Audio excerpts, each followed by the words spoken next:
I greet you all this morning with the universal Islamic greeting of peace, love and compassion.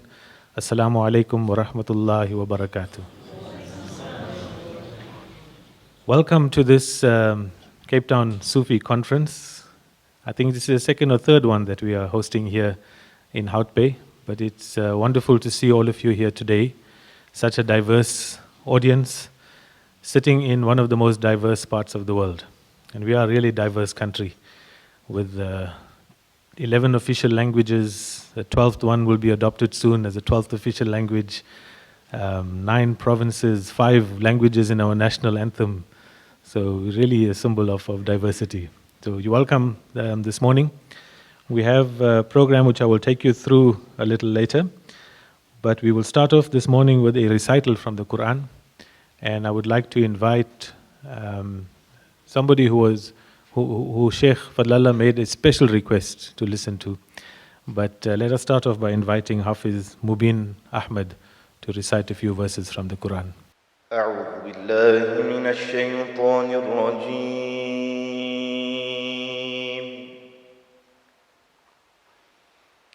بسم الله الرحمن الرحيم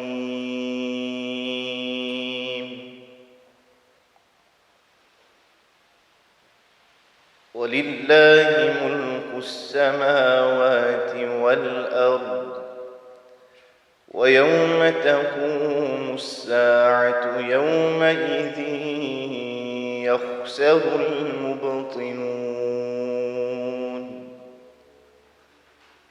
وترى كل أمة جاثية كل أمة تدعى إلى كتابها اليوم تجزون ما كنتم تعملون هذا كتابنا ينطق عليكم بالحق إنا كنا نستنسخ ما كنتم تعملون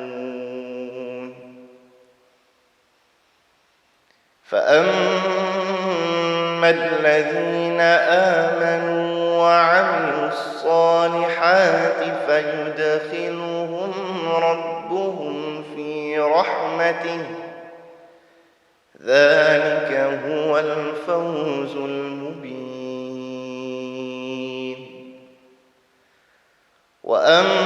وأما الذين كفروا أفلم تكن آياتي تتلى عليكم فاستكبرتم وكنتم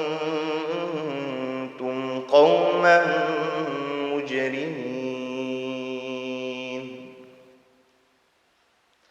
وإذا قيل إن وعد الله حق والساعة لا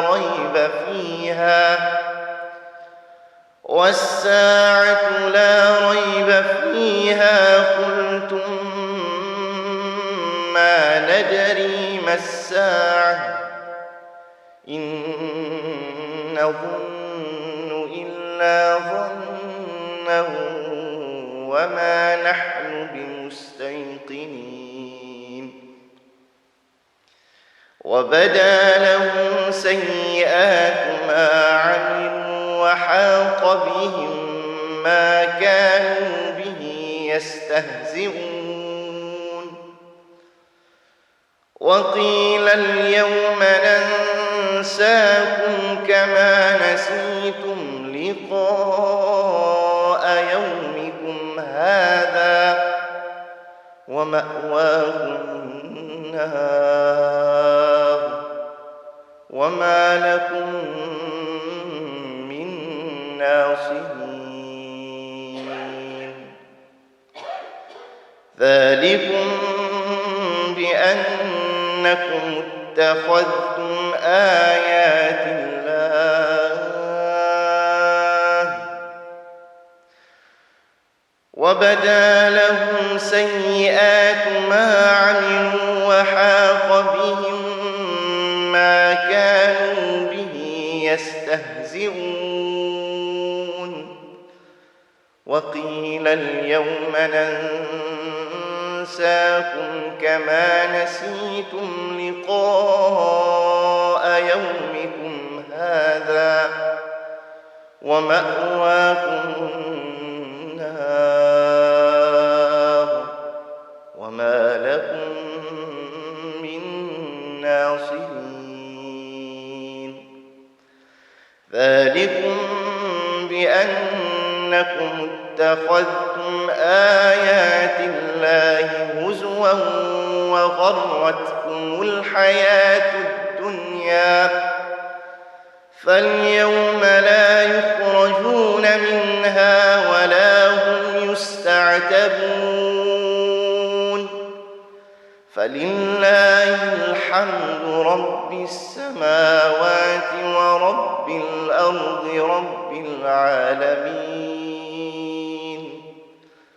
وله الكبرياء في السماوات والأرض وهو العزيز الحكيم صدق الله العظيم. So the theme was selected by Shaykh Fadhlalla, the state of humanity and our world today.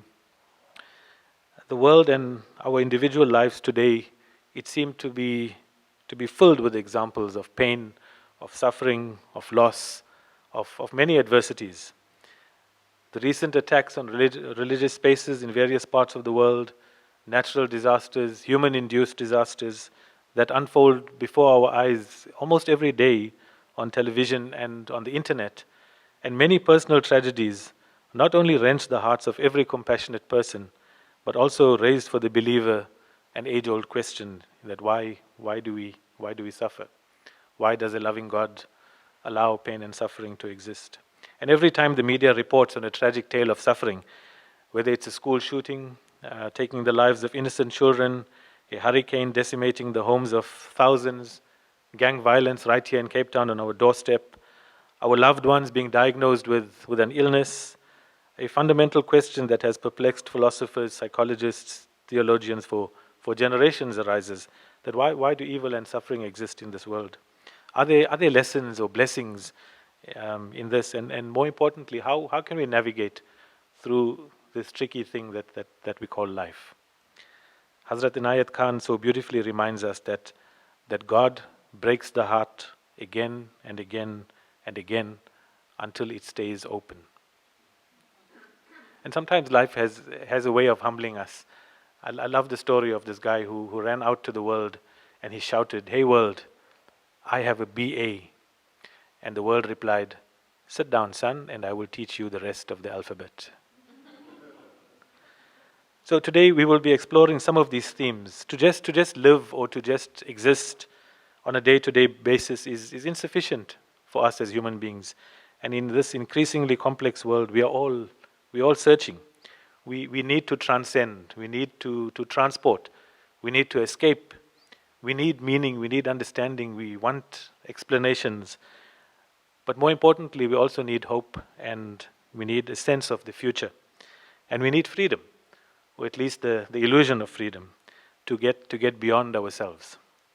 And hopefully we can experience some of this today as we enjoy some poetry, some music, connecting with each other, and bathing in the light of our spiritual teachers.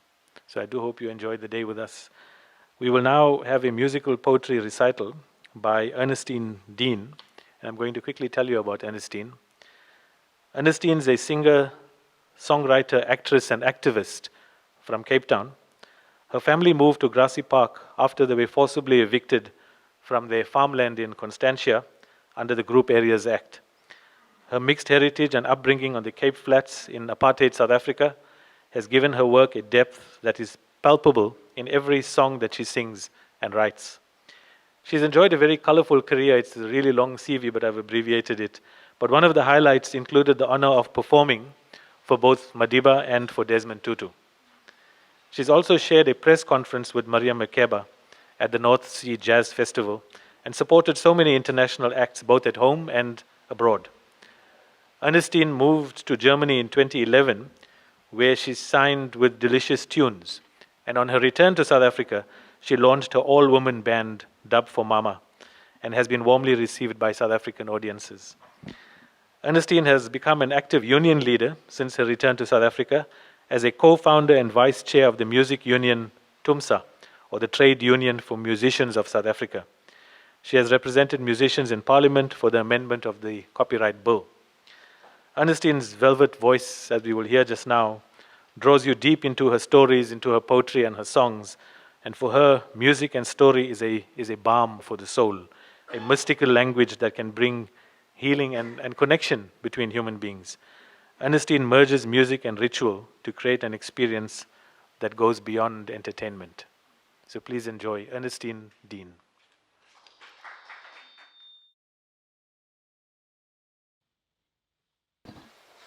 Thank you.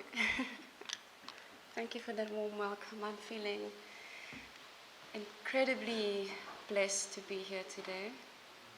I come from a very long line of storytellers. And I'm not talking about storytellers who work with microphones and leads and storytellers who I grew up with at their feet, my grandparents, my uncles, my aunts. The story at the end of the day, the story around the galley fire. These are the traditions that they brought with them to Grassy Park. And every Sunday we trek back to Constantia, to Christchurch, Constantia, to visit the graves, visit our ancestors, visit the land, to keep some kind of connection with this place in the valley. And so that awakened in me as a child from a very young age the knowledge. I knew that I would be the storyteller as well and make that my work. So I have a few songs and poems that I wanted to share with you. But first, just to remember the water that we all come from, and the water that we all, no matter what color, what culture, what language we speak, the water that is our survival on this planet.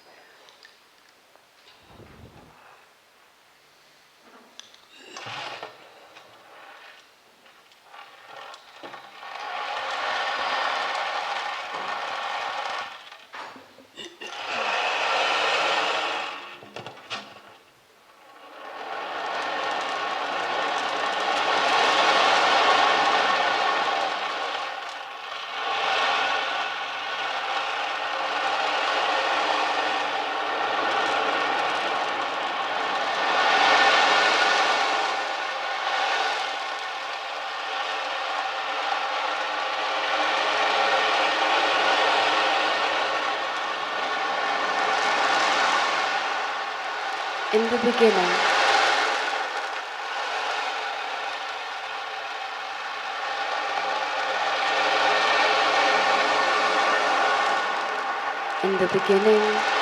there was the water.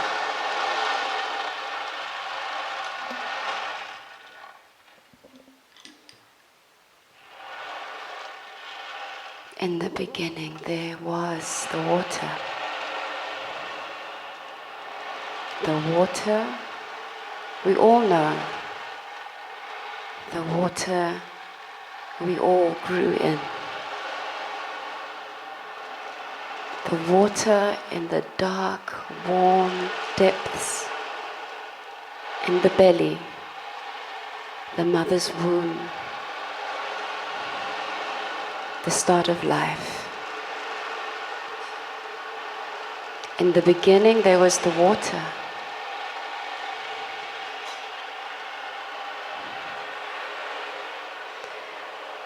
The water hugging the earth.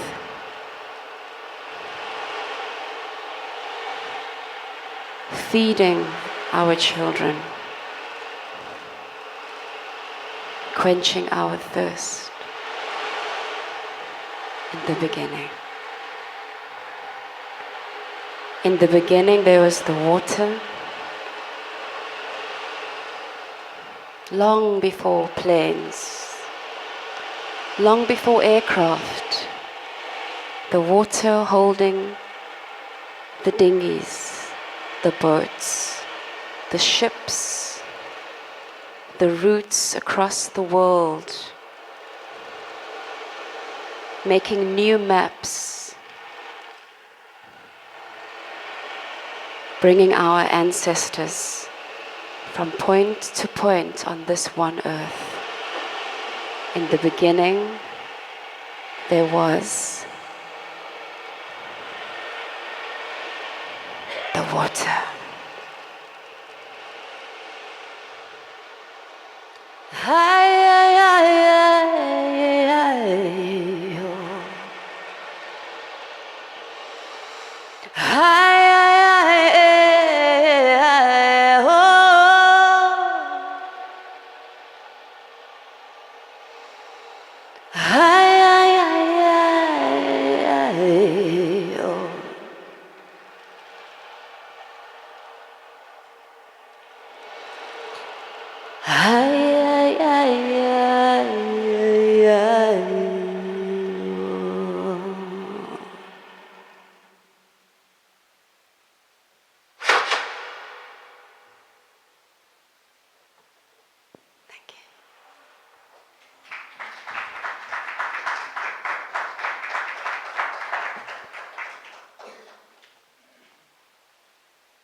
This is Phoebe.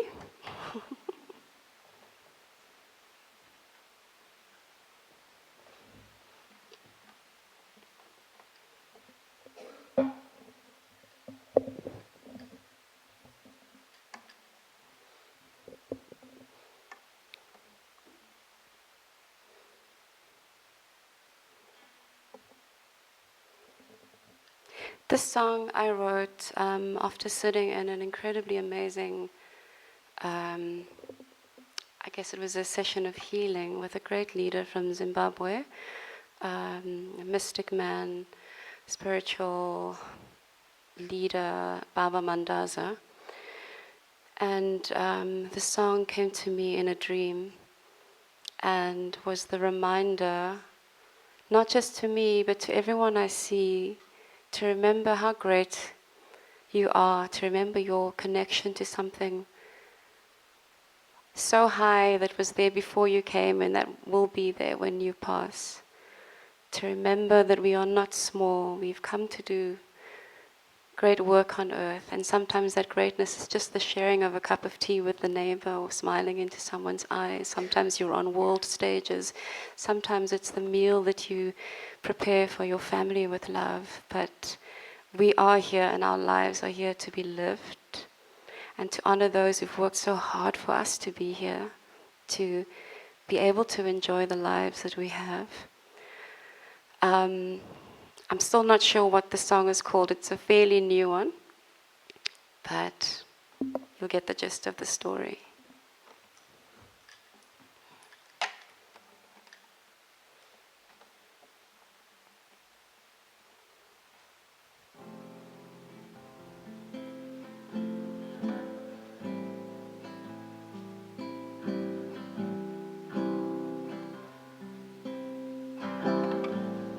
Please could I have some more guitar in my monitor, thank you. If you're feeling little, invisible and small,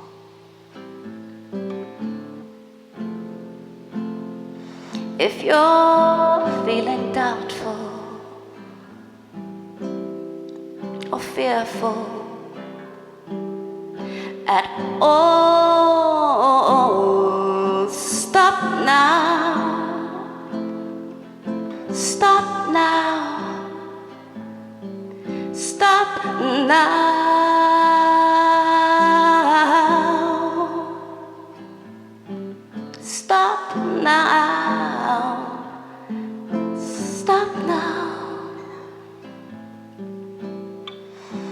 Stop now.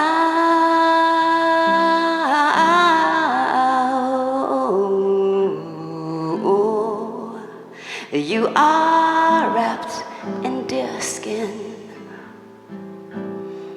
a bundle of love.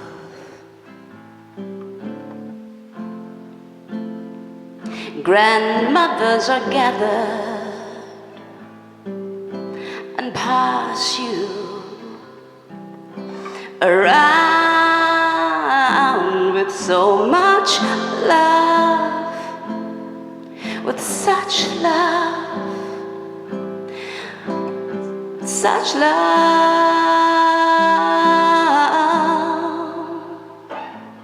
so much love, such love,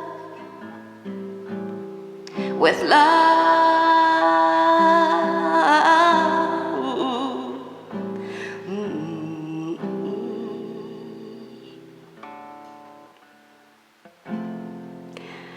Talk with your ancestors. They point to a star,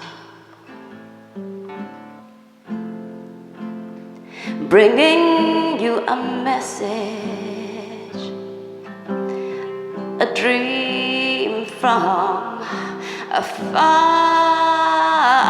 So have no fear, have no fear, have no fear.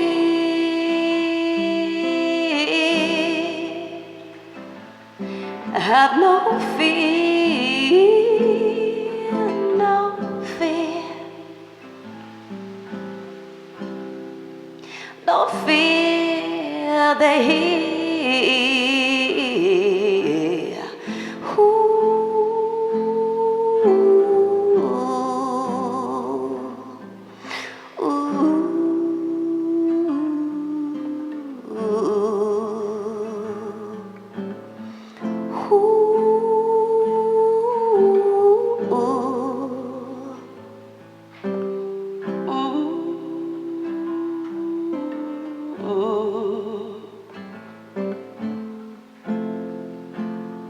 Look into the water,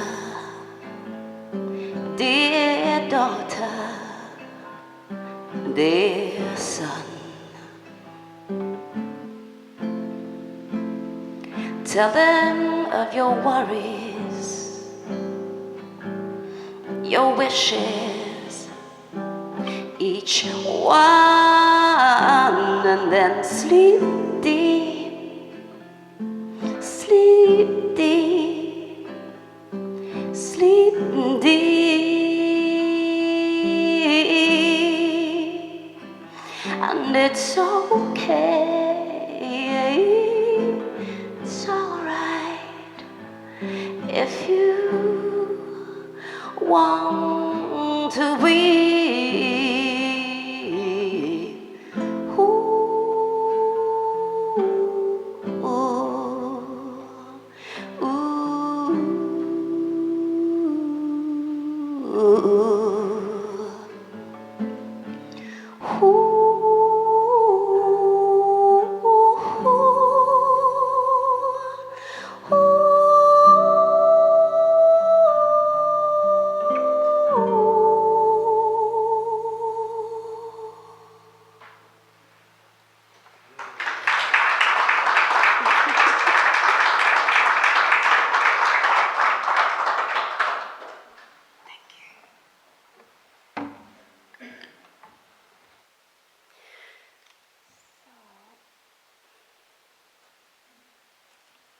I wasn't too sure. I wanted to share a poem or a story. The poem's in Afrikaans, and everyone understands Afrikaans, or of who. But then I also had a story that I really felt I wanted to share. Maybe you guys should choose. Tell me what you wanna hear. The story. Okay. Yeah. I love a story. We're never too old for stories.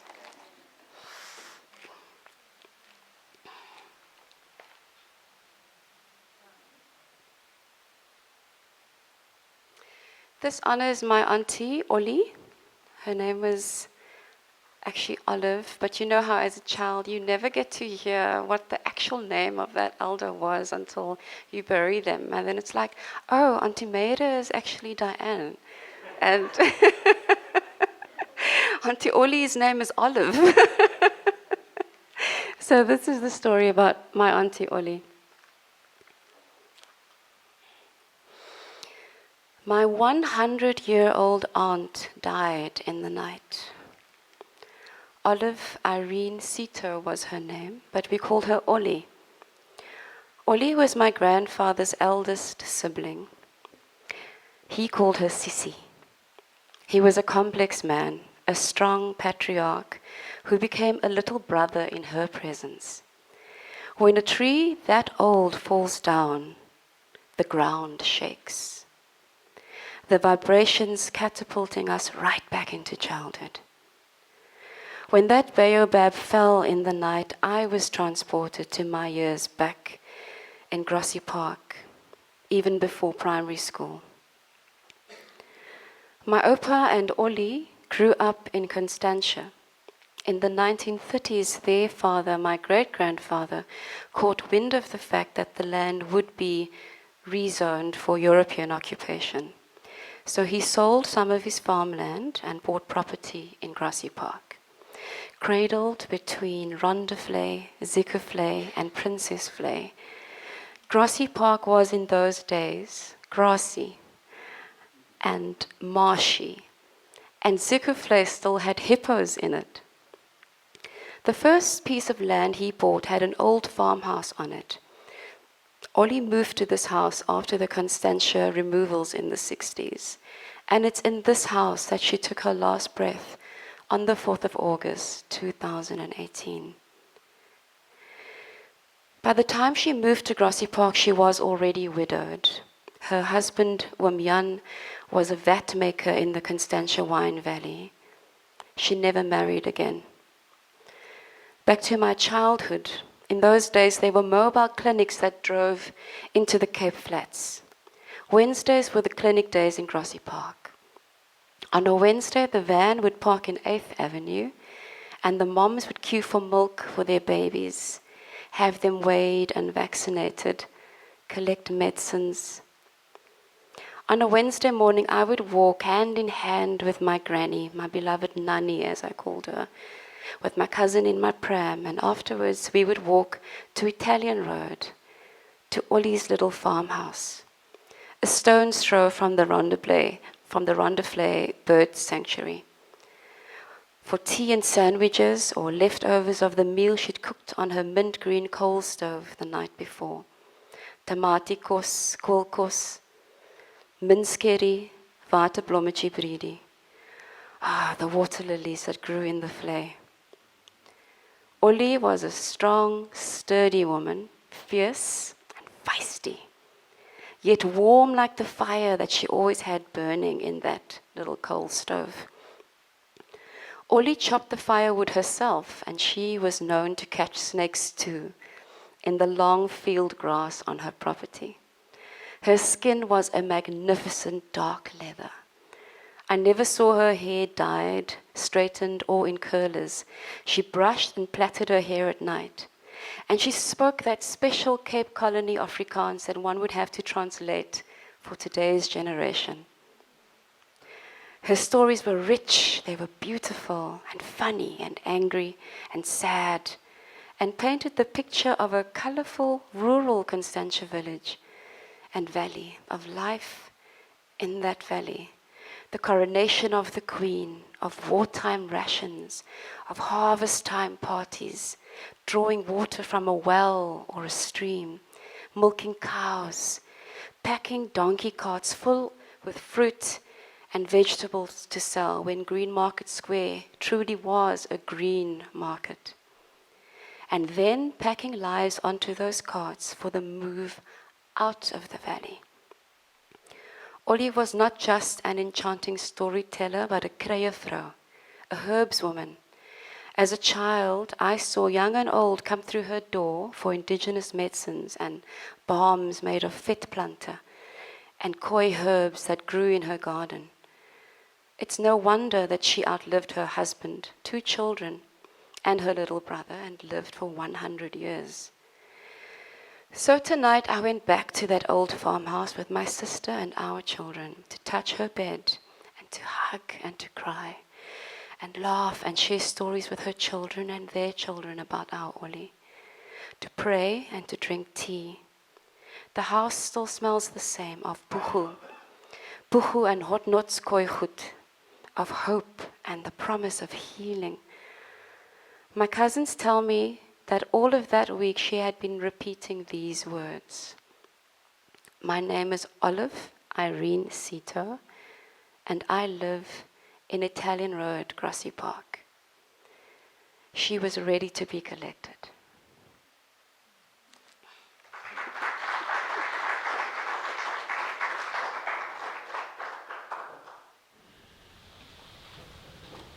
What's a K of... A kreefvrouw is a herbs woman or a medicine woman. Yeah. Kreie being the Afrikaans word for herbs. Yeah. Ooh, ow. So, this is a song I've actually never played before, and I must tell you that I'm not a guitarist, I'm a singer. But it's a song that I've loved since I was a teenager because it brings a voice that we often don't hear, a voice of vulnerability from males. You know, unfortunately, the generations before us, we've raised boys to be tough and cowboys don't cry. We have so many imbalances within our society. And we, as women, have always been outspoken about our pain. And we don't look at the fact that everyone's voice needs to be heard. And that if males are hurting, we need to hear those too. Because when males are hurting, when that energy is not harnessed, there's power for great chaos. And when that energy is harnessed, there's power for great healing. This is a song by Peter Gabriel, one of my favorite artists, and I loved it as a teenager. And I now have 2 teenage sons, and so it's so important for me to share with them that it's good to show vulnerability as a human, whether you're a man or whether you're a woman. So I'm going to ask you to excuse any false chords that might come from my fingers, because I've not played this out to an audience before. But he's talking about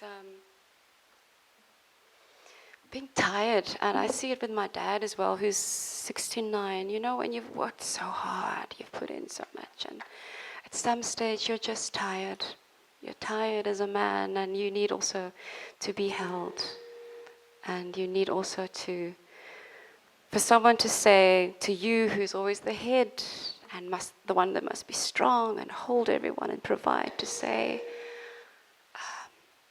we're here with you, we see you, we appreciate you, and you don't give up, don't give up, don't give up. We're with you.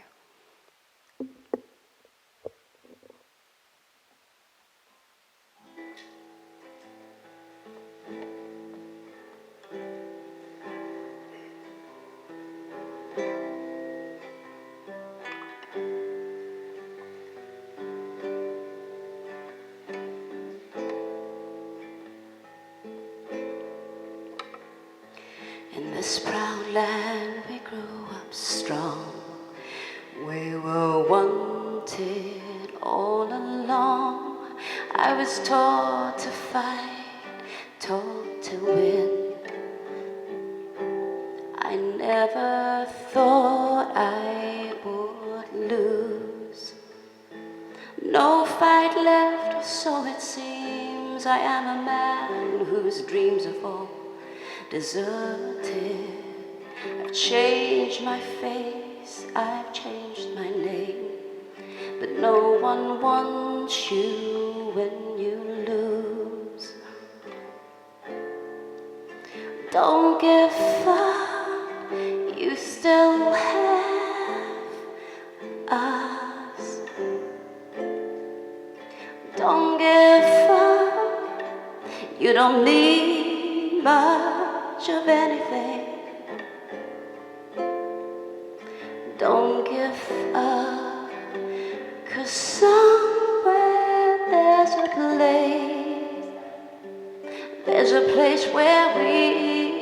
belong.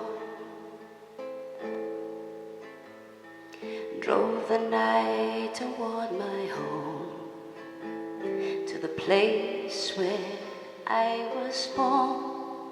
As daylight broke, I saw the earth, the trees had burned down to the ground. Don't give up, you still have friends. Don't give up, we don't need much of anything. Don't give up, I know you can make it through. Ooh.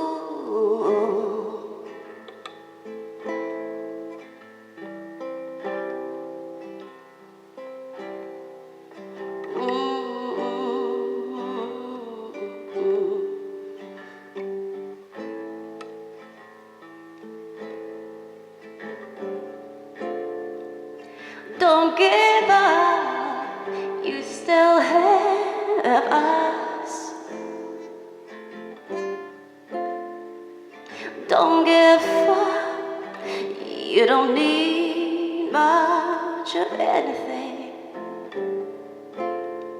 You've done enough, I know we will make it through.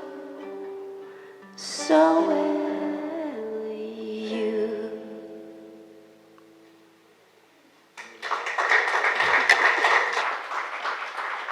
Thank you. I want to finish with something that I wrote in Germany a good few years ago, about 6 years now. I'm fighting with this mic stand. That's better. I was living in Bavaria, in the south of Munich. I moved with my husband and now 3 children. And I had been to Germany before. I had toured there. But, you know, when you work and pass through a place, it's quite different to setting up a whole new life and learning a whole new language and going to school meetings and representing your children and setting up your career. And so one morning, I was feeling quite homesick. I was in my little kitchen in Bavaria, just feeling, I was missing my people. And I was missing the sun. And as an African woman, that tends to happen. It was winter. No, it was the end of winter, so the snow was melting. And spring was coming. And we had our apartment overlooked a little playground down below. And I had I remember my hands in the warm dish water, doing dishes in the kitchen. And I heard this sound outside. I heard this call outside.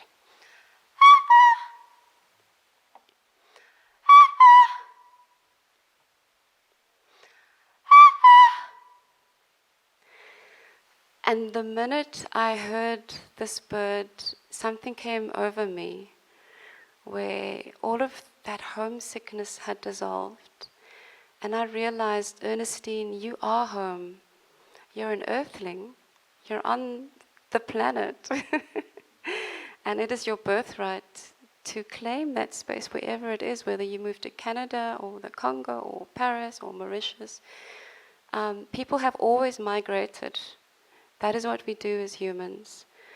Birds migrate all the time. When there is snow and they need to find food, they fly to a place where they can find berries and seeds and nest.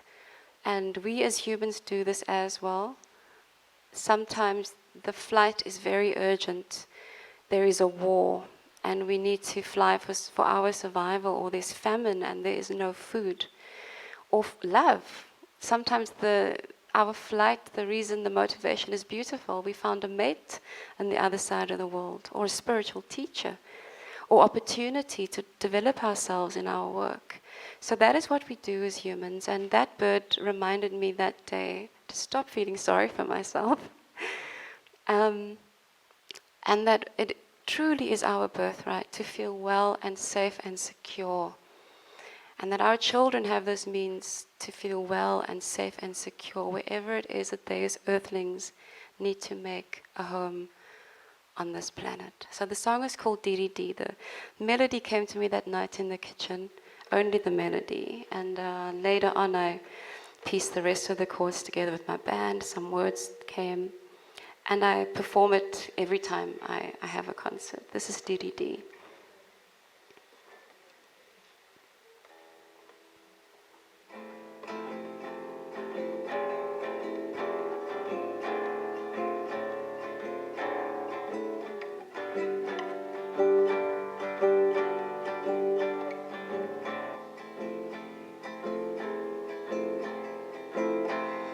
Dee-dee-dee, oh dee-dee-dee, dee-dee-dee, oh dee-dee-dee, dee-dee-dee, oh dee-dee-dee. African birds, won't you sing with me?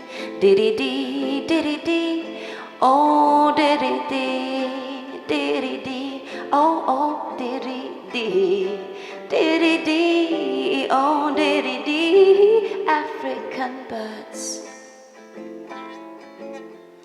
Long time I did fly away over the ocean, over the sea.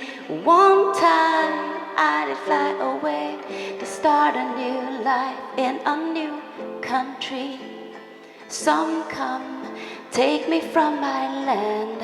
Some come, take my land from me. War come, and again we slave. Run, run, so the family is safe. Dee-dee-dee, dee-dee-dee, oh dee-dee-dee, dee-dee-dee, oh dee-dee-dee, dee-dee-dee, oh dee-dee-dee. African birds, won't you sing with me? Dee-dee-dee, dee-dee-dee, oh dee-dee-dee, dee-dee-dee, oh dee-dee-dee, dee-dee-dee, oh dee-dee-dee. African birds.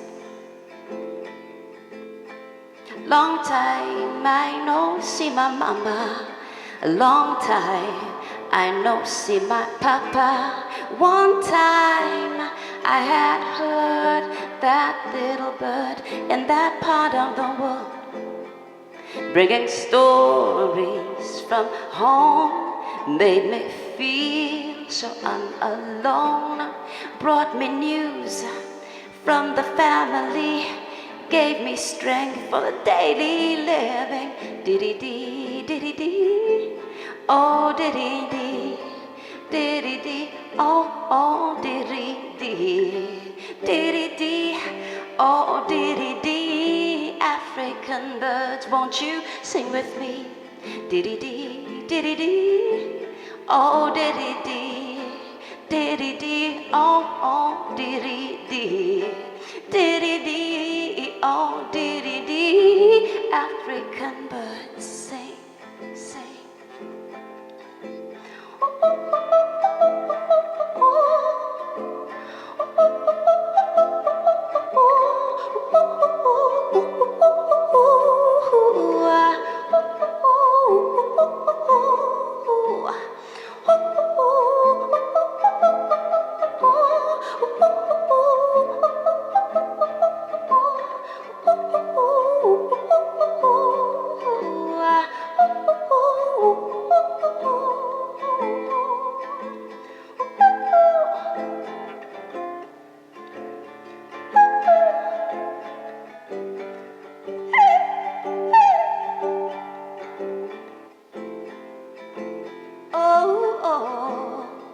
Dee-dee-dee, oh dee-dee-dee, dee-dee-dee, oh dee-dee-dee, dee-dee-dee, oh dee-dee-dee. African birds, won't you sing with?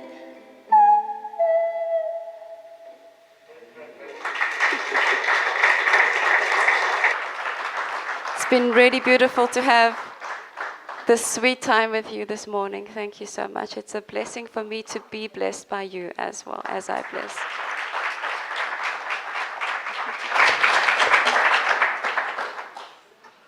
We welcome Shaykh Fadhlalla Haeri. There will now be a conversation between Shaykh and Professor Sadiyya Shaikh.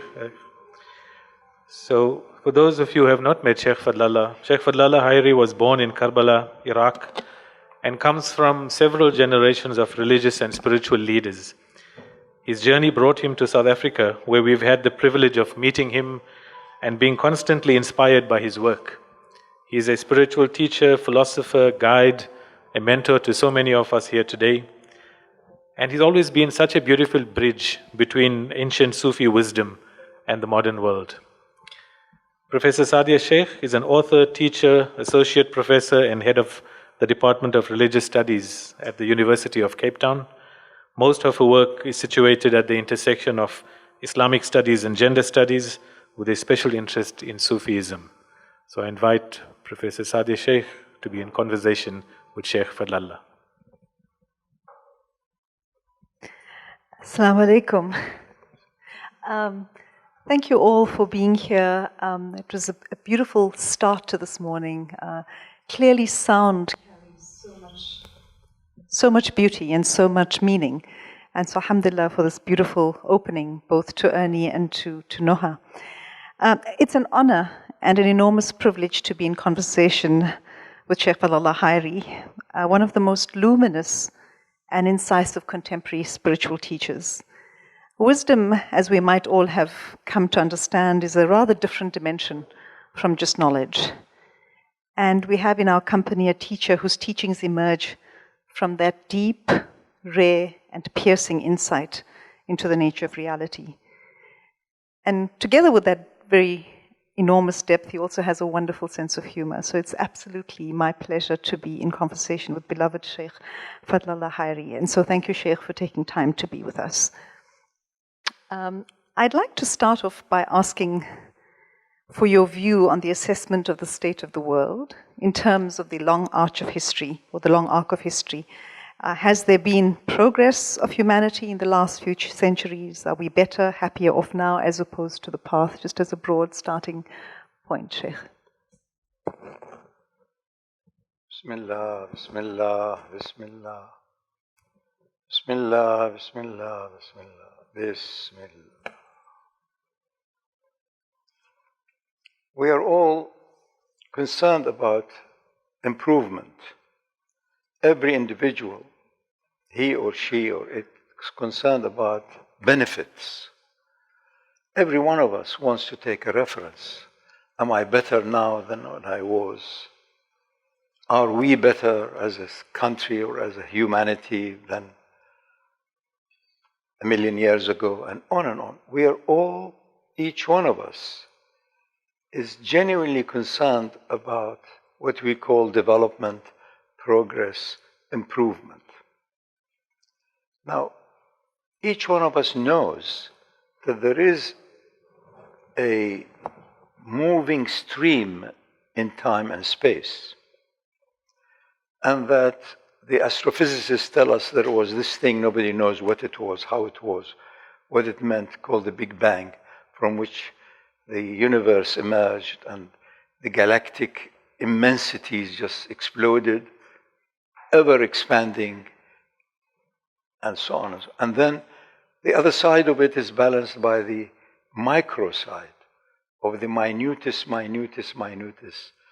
the release of energy within the atom. So you have got the micro world, you have the macro world, and everybody is battling now to see how they can be connected and combined. We all know they are inseparable. The world of what is within this amazing, tiny, minute entity, which resulted in few scientists tinkering, imagining, and they released the energy of it. And it ended up being in the hand of politicians, and everybody is exercising their muscle and their ego, threatening each other with the release of nearly 4,000 or 5,000 atomic warheads. And here we talk ourselves, we are civilized, we are nice, and we have to have 20 knives and forks in order to appear to be, you're modern. And you justify payment for a meal that did not have much love in it because the mother is not there anymore. Here we are trying to pretend and sharing with each other. No, it's actually better. Now, obviously, there are a lot of things better now than they were 20 years ago, 50 years ago, 100 years ago, 1,000 years ago. But is that what you're measuring? More homes, more bricks, more houses, more having poked on this earth, and every little hole we have gone in the name of development, economic progress, mining. Is that all? Are we happier now than we were 100 years ago? Is that measurable? Is that question actually is valid? Can you ever truly develop that question and look into it? How can you measure happiness, contentment, genuine inward, if you like, stability that is no longer subject to space and time? So a quick review of where we came from, where we're going is an important one. If you don't know your past, you would never be able to assess and look at the moment, the present day, properly. So it's very important for us to look at history from all of these different angles. The military side, the human side, the civil side, the economic side, the monetary side, and so on. So if you look back, 10, 15,000 years ago, we have traces that people gathered around whatever they considered to be more powerful. Because we are all looking for that which is greatest, which is immense, which is beyond limits. And Muslims and others call it Allahu Akbar. Greater. It's not greatest. It's endless. It has no.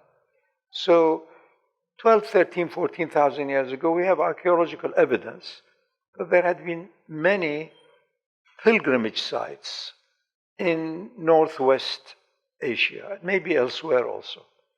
But we have clear evidence that these places had within them a big attraction for people coming from all around once a year or whatever, in order for them to circumambulate or move around, stop their earthly, worldly survival zone and touch and enter into another zone of consciousness.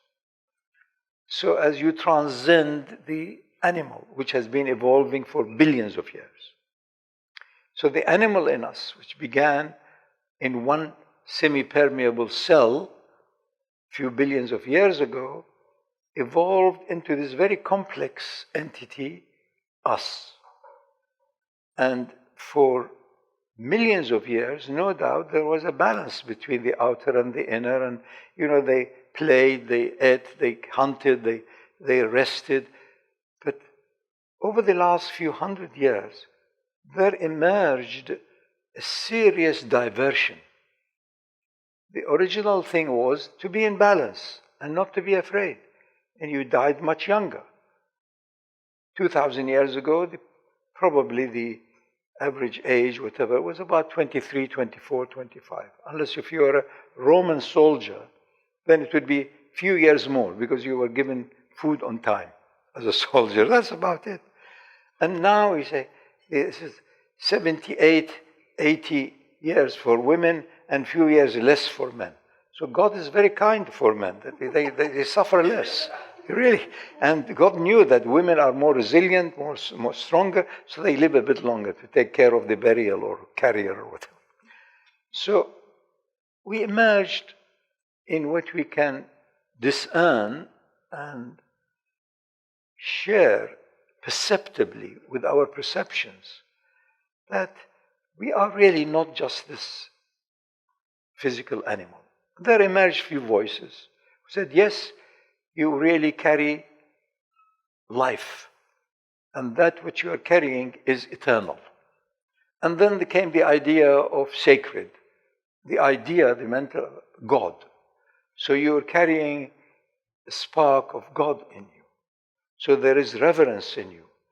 And then as the Quran tells us, as was revealed to a few thousand years ago to Bani Israel, if you kill one being carrying that life, it is as though you have killed all of creation. So each one of us is carrier of that spark of eternal, if you like, sacred, impossible for us to discern and analyze fully, which we call life. And we measure it according to several functions, the breathing, the heart, and this and that. But it is that amazing empowerment which we call life. So each one of us is endowed with this incredible, partly measurable, partly discernible, and partly not, entity within the heart, which we call life. There has been tremendous progress. Just take reverence, respect for life as an entity, as a historical, event. 200-300 years ago, in many parts of the world, the chief or the head of the tribe or whatever could decree immediately that kill them all. Here we are living in a land that maybe even where we are sitting, 100 years ago it could have happened. So, amazing progress within a short period of time, few decades. Now, killing has been accepted universally as being the biggest crime. Murder is the ultimate crime. This is tremendous progress. It brings in outer respect. Now, all of you, each one of you, is concerned one way or the other about better justice. Now, there are hundreds of different levels of justice. Gender issue, work opportunities, this, and we want to honor each other as human beings, irrespective of color, education, wealth, or other background. Because it is a human being, so we have the same thing in common. That is life. And every human being, no matter how sophisticated or not, they want the same thing. And what is it? Is it a thing? To begin with, it may appear to be a thing, but it's not the architecture we are after. It is what it provides for us in terms of comfort, ease, security, and all of the other things that are necessary before I can quieten myself to the point of silence and transcend it all. This was the ultimate duty. We talk so much about romantic notions of trade, industry, business. So and so Toledo was a very important place where metallurgy began to grow, and on, and then the Silk Route and romanticized. What's Silk Route? They were places where people went for pilgrimage. They were all later on also based around sacred spots. Later on in the Islamic history is about walis who died there, or imams. That is what it was. I grew up in a town whose industry was mostly to honor the dead and bury them in ever-increasing necropolis. That was the main industry there. People considered that that part had in it something special, so they said, look, if I am dying, please bury me there. So we are sacred seekers. Sacred meaning eternal, timeless, not subject to a specific spot. So that's why you have modern gurus nowadays traveling all over the world. And suddenly the other day I found there was this hideous, huge place because of money and so on in America built for a guru. And he said, I have now blessed the whole place. I have bestowed sanctity upon that. And everybody goes, yes. Of course, if you go to a poor country, it's very easy to have 50,000 people, especially if you are giving them lunch. So, this is all wearing off. The whole world is coming to a point where we are not being hoodwinked by numbers or by noise. That's why most parents nowadays, especially anyone amongst you, if you have children at the age of 10, 15, 20, you often find them speaking with each other, sharing, gossiping in order to be reassured. I really don't know what to do with Noha or Nabila or Ma. I don't know what to do with her. I can't understand her. Of course you can't understand her. You were a product of a system which cared about what the neighbors say, what the others say. There were ethics, moralities, and rules that are no longer there. None of it is there. 50 years ago, traveling in the East or in India, wherever, you would have been treated as a guest. But then they realized the other colonialists came and stayed as a guest and took over. So they said, no more. We want independence, whatever that means. We are inwardly independent. We're independent of what? You're hanging on air. But no, we want to secure our independence, and we have to have our trade rules and so on. So collectively, we have helped each other to sink and stink at the same time. In the name of great development and progress, we have been. Our balance of trade is all right, but for a few years we have to redo it. We need a new minister of trade, another corrupt fellow who just wants to line up his own pocket. What are you talking about? The Quran is the most beautiful ayah. It says, you will experience ظهر الفساد في البر والبحر. Corruption, decadence, and the stink of it is evident on land, on the seas, and everywhere. So that this is what you are doing. I am doing it. Because I want money for nothing, quick, instant. So of course I will grab. Until I realize that what I want appears to me as a child to be a thing or a toy or an object or money or position or power. But what I really want is joy. Where do I get the joy? What currency do I have for it? So there has been tremendous progress on the humanity side. But as a result of also more and more and more attention to the humanity, we have lost touch with the presence of the brilliant joy of divinity. That's what has happened. So on the human side, on the physical, on the literal, on the hygiene, on the physical health, on the biological well-beingness, whatever, we have progressed a lot. But on the other side of accessing that eternal light, which is the nature of your own life and soul, we need to work on it. How? Where? We don't know. You have no time. Your career, your children, you need either shoes, this and that, and the wife's second car because she's nagging and she had several breakdowns and it's dangerous on the highway. Boom, boom, boom, boom, boom. So you say, I am really depressed. Of course. Congratulations. You brought yourself to a very high level of depression. Now the medical industry is rejoicing because it has another, client for life. More and more medication, more and more psychiatric also abuse. That's it. It's endless. But who is the real you? Oh, that I don't know. We lost it somewhere else. Never my account because tomorrow morning I have to get up early. There is a meeting and I may lose my job because there are 10 others waiting to take it. We are heading towards global disasters. And I'm saying it cheerfully. It isn't, because we have collectively taken it there. In the name of progress, development, and what? If I don't do it, others will do it. If I don't steal, others will steal. That's what it is. That's really all what it is. So after this, I think I leave you with that nice smile. And I said, please have a nice cup of tea.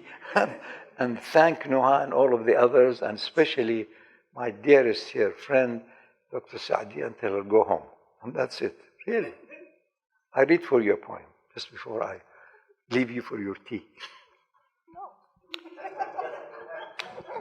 Don't miss the song or its light, or else you suffer with tears and fears And if you sing with all your heart, silently or aloud, you are at one with oneness, where death and life have not split apart, where beginnings and ends are in timeless embrace, singing the song of changing times and places.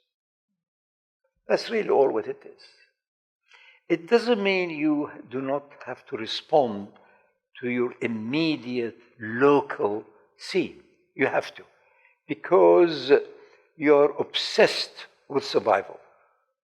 You're obsessed with life, and you want to prolong your life, knowing very well you cannot prolong your life, because life is eternal. It's beyond long. Once you reconcile the local, the so-called you, with the universal, with the divine it, then you're all right.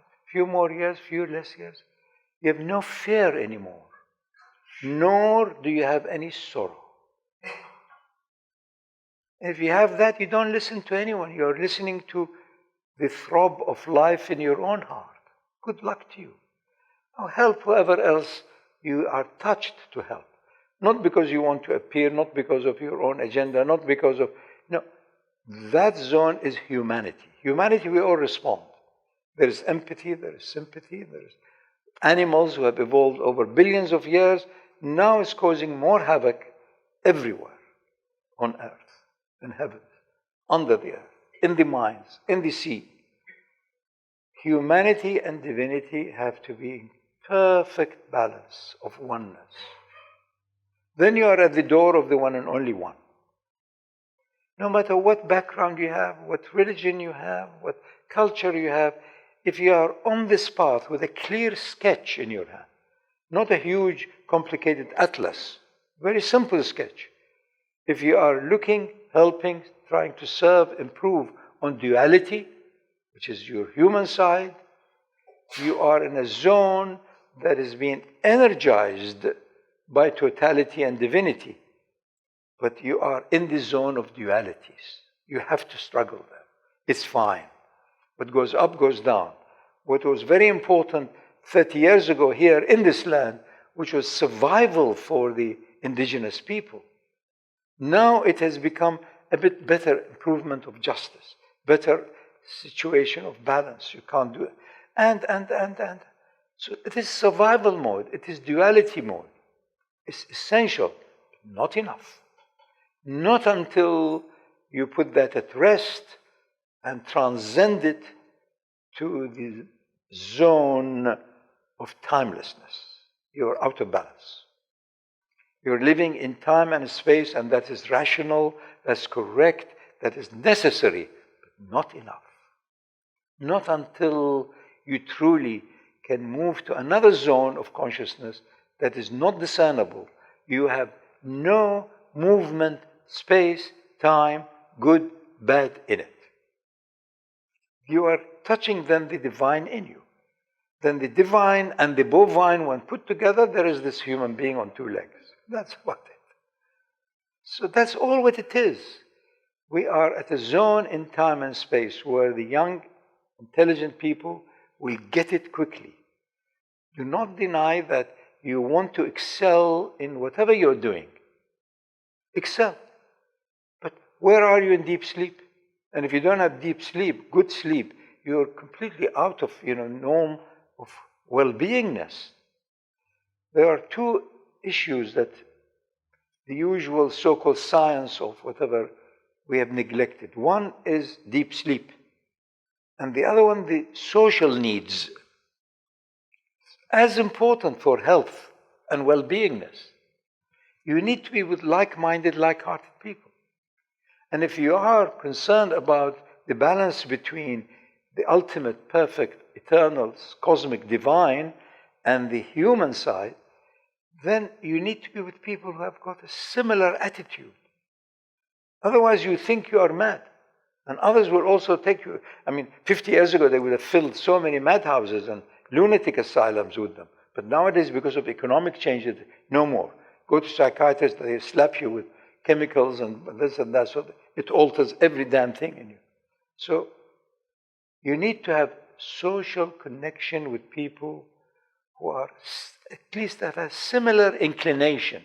Yes, I want to excel, I want to do well, I want to have a nice home, I want to have whatever, but also I know it will never give me durable contentment. So you're, entering a similar type of a book or a page, as you say, or a chapter, I don't know. So it's very important to have good social connection. Also, deep, easy sleep. Really.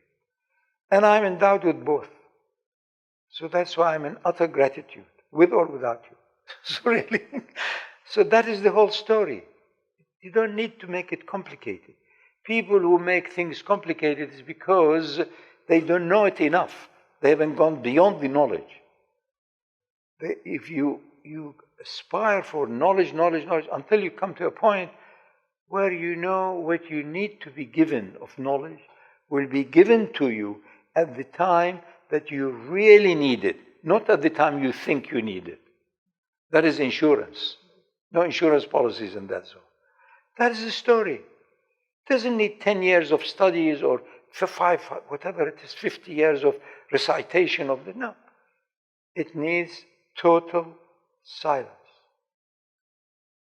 Total presence. You're then at the door of the timeless. Is that all right? We can go now. No, we can't go, Shaykh. They have watches and clocks and things. So they are imprisoned by time. I am talking about being liberated. So if you're really honest and sensible enough, please leave your watches. Hopefully one or two of them is of some value, a few rands. So, Bismillah. Thank you, Shaykh. I think this map that you've given us is something that many of us aspire to connect, this world and the divinity and the humanity, as you say, and the advice to keep with like-minded people, to get good sleep is great. But Shaykh, can you give us a little bit more of a practical map? My own personal, if you like, if you call it progress, regress, whatever, movement, was based on the Deane of Muhammad and the Qur'an. And that is always by La ilaha. Avoid that which is not durable. So it is no. Million no's. You can't say, I want God. You can't say, I want the truth. You can't say, I want reality. These are all words, fiction of your superego. You can rationally, because that's the human side, the rationality of the mind and reason and logic, is that I don't want that which is not durable. I don't accept that which is transitory and changing. So it is by negation you reach a point where there is nothing left. So the light of eternal truth will shine then. But I have to get out of the morass of the foggy life everyone is living. I live in a place not very far from a town, it's a beautiful town actually, the surrounding, called Hazy View. It's only now I discovered why I am next to Hazy View. Because everybody is in Hazy View. Foggy, and this is the truth, honestly. And you have to laugh. It is very important to relieve yourself by laughter at yourself. And that is why it's very important to be with other people who can also share with you, laughing at you, with you, and you at them. Really, otherwise you end up pompous, like as people get older. They get a bit senile and they're forgetful. So the young people look at each other and they laugh. And the older person doesn't like that. You see, so, I never did that. They all, again, take into denial. I didn't forget anything. You don't forget anything, you're not human. You can't have mental or hygiene of memory. So you have to laugh. Really, you have.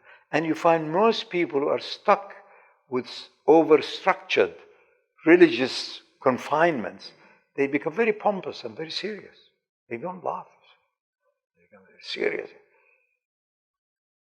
Allah doesn't require you to be neither serious nor hilarious. Allah requires you to be 100% honest. And that honesty is that you have nothing, you had nothing, you will have nothing.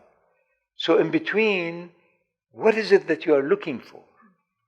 You're looking for a thing in order to touch upon a zone of higher, subtler joy and contentment, which are the doors to happiness.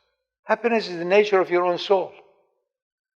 Be at one with your own inner soul, and you don't anymore talk about these things. Happiness index, which country is this and that. Of course, it started a bit right maybe 30 years ago. It was Nepal, somewhere else. But the West always takes over. Colonialism always prevails. So suddenly it became Denmark. And suddenly it became, what is all this? It's endless. Happiness index. What level are you at? Forget all that. Live the moment forever and you're all right. And you don't need to remember any of these things. What did I say before? How did I say? That's why you have endless forms. Endless forms, because every one of us end up being a very clever liar. All of you have got income tax situation. You know what I'm talking about. Yeah, you have to have a good accountant. He knows what. It's all negotiation. It's all negotiate. Negocio in Spanish is trading and business. It's a business. But what about the real business of who you are? Where did you emerge from? Where did you returning to? We have all the time and the energy and so on for every business except that true, genuine tranquility of your vast inner world of your own spirit. Everything else takes urgent. Thieves have come, this has come, you lost this, you lose it, doesn't matter. Lose what? What is it? Who gave it to you? I'm about to lose my life. Ooh. You lose my life. Shame. Where is the contract? Until you know and you practice it, that your life, which had a biography, which is an unfortunate profile, beginning and an end, until your life and eternal life are inseparable. Then you can read a bit of the ayahs of the Quran, not before. أَلَا أَنَّ أَوْلِيَاءَ اللَّهِ لَا خَوْفٌ عَلَيْهِمْ وَلَا هُمْ يَحْزَنُونَ. You have no more fear, you have no more sorrow. It doesn't mean fear doesn't touch you. 20-30% of your energy is the autonomic system, because we are not trustworthy. So the giver of life, the magnificent creator of it all, knows we are not trustworthy. The Quran repeatedly tells you that. And this ultimate gift was offered to the mountains and to the earth. Nobody could take it, except إِنَّهُ كَانَ ظَلُومًا جَهُولًا. Human being took it. What is this gift? It is the touch of eternal life in you. So if you're honest, if you are genuine, if you are sincere, you unify the so-called illusion. My life, I have to cram it in. I have to travel more. Therefore, really, carbon everywhere. I haven't been to that country. That town in Bolivia, I haven't been. I have to go to Cochabamba. Go to Cochabamba. It exists, actually. Go to Cochabamba. And yeah. When I got there, they had a very serious disease because they were very, very good with chickens. And chickens are poor things. 100 years ago, it was not a common thing. But now, no country can survive without chickens. They had this very severe chicken disease. So I had to escape very quickly from Cochabamba. So, now, I haven't been there, I haven't experienced that. But have you experienced perfect silence? That's why thousands of different yogas have become popular. Because this is the possible, reasonable way, getting out of all the morass of what you thought is very important. Your qualifications, your position, your status, your money.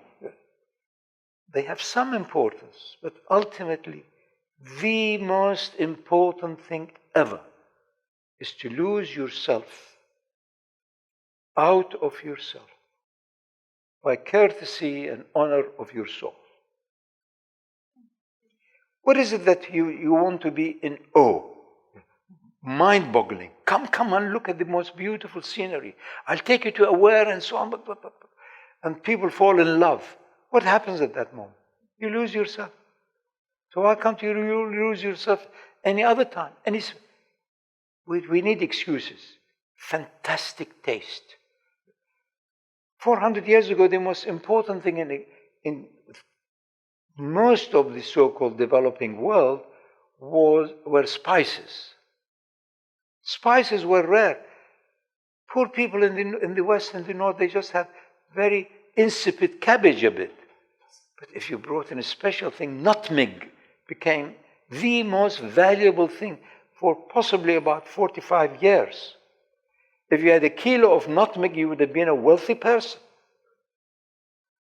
Not a kilo of gold, because it was the equivalent of salt. But now I have a kilo of gold. Where is it? Oh, I've left it in Fort Knox. It's very sensible. Because what if you are suddenly to have 2 lorries have arrived with 200 tons of gold? What are you going to do with it? But the neighbors have seen all of these trucks. How are you going to hide it? Where? What? So you need to have a big farm. But people will also know because they've seen the tracks of this. Well, take what is needed for your survival. And you have to give up everything for arrival. That is the balance. And I assure you, you'll seldom come across anyone who is in reasonable balance. Every now and then there is a shock. Suddenly there is a news, oh, the fire had come. Now the world is going to be more and more in extreme situations between feast and famine, between flood and drought. You will see. Because that's me. And me. Because the whole world is like that. So it's beginning to truly rattle us out of the illusion that no, you had some valuable investment. Where is it? Nobody wants it anymore. You have toiled and struggled in order to have a nice house so that the entrance impresses the visitors. I assure you, you won't have that much time. So you better quickly get yourself out of the mortgage. It may not be 20, 30, 40 years before this little tiny experiment of ours, of so-called our human, if you like, consciousness, which is one of millions of other consciousnesses, it may end. Wake up to what? To truth. Truth is timeless. Everything else within space and time and has no durability. Thank you. No, not enough, Sheikh. She says, no, I like that. Sheikh, in a conversation, you described the world as a sacred prison to me once. And it's an image that's stayed with me. So on the one hand, you're asking us to escape, to leave, to perceive, to apprehend with both eyes, to see with a complete vision. Can you tell us a little bit more about engaging this world, the humanity dimension of it, so that we can be this bridge and create this bridge? I mean, the realities that we're confronted with the world. On the one hand, the studies have shown precisely what Shaykh has said, is that in the last 100 years, despite the fact that we all think the world is in a very sorry state, Steven Pinker's actually shown that, in fact, we have a lot less suffering. We have a lot less, there's a far more emancipatory discourse, as Shaykh has spoken about. Now we speak about human rights, we condemn murder, so as a whole, as humanity, we've progressed. But we look around, and in South Africa and in the world, and as you've noted, we've really harassed this planet and abused it and exploited it, and so we're on the brink of environmental ruin. We look around and we see enormous economic disparity, and while there's been quite a lot of progress, we also see that there's such a concentration of wealth on one hand and poverty on the other. We look around, and particularly in the last year, many of us in South Africa and actually in the world have just seen this level of incredible sexual violence against women. So we're actually dealing on a daily basis with a set of fairly challenging things. And the question is, in the context of living in this everyday where young students are being raped and, this kind of enormous, on one hand, one could say you have a world, some people have described it as a world where there's a dominance of toxic masculinities, forms of masculinity that are really quite rapacious and destructive. And as human beings who want to be different, how do we create different models of engaging that both are attentive to some social change, but are simultaneously not caught up in the illusion of the world? How do we see with both eyes, Shaykh, and how do we walk with both feet? There is no doubt that you have to start where you are, where I am, which is humanity. You have to resist that which is unjust. No doubt about it. Because each one of us is endowed with the ultimate obsession with preserving life and safety and security. So you have to stand up against it. But also put that in perspective of, say, even 100 years, which is nothing compared to, the billions of years from which we have evolved. So you stand up against all of this, but also realize how quickly had the evolvement and the growth and the higher, if you like, consciousness that has come in the gender situation and the emergence of women. It wasn't so 200-300 years ago. She was mostly an object for procreation, and therefore her insights and her intuition was for preservation, keeping the tent or keeping the cave. And this fellow went on hoping to find another bison, which by that time there was none of them left anyway. So he comes there with, so she started also saying, no, I'm going to develop a bit of a little patch of horticulture. And then, no, we want bigger scale, bigger. The question of economies of scale. So he needs his muscles. So again, he comes and takes over. Again, becomes more, if you like, man-dominated. It's a balance. It will change. Now, you take about the brutality of men. I see nothing other than emasculation of men. I really see it. I see the men have lost their dignity of manliness, of gentlemanliness, of being able to help and really. So it's soon going to also move to other issues which will dominate our life. It is only the matter of the last 20, 30, 40 years you're seeing how abuse of women, whatever, because they were not available like that. In India is the same. The respect for women in India was immense, was deep. It was unheard of 50, 60 years ago. But because suddenly now you find, the sexuality and the vulgarity and all of that, all over the place.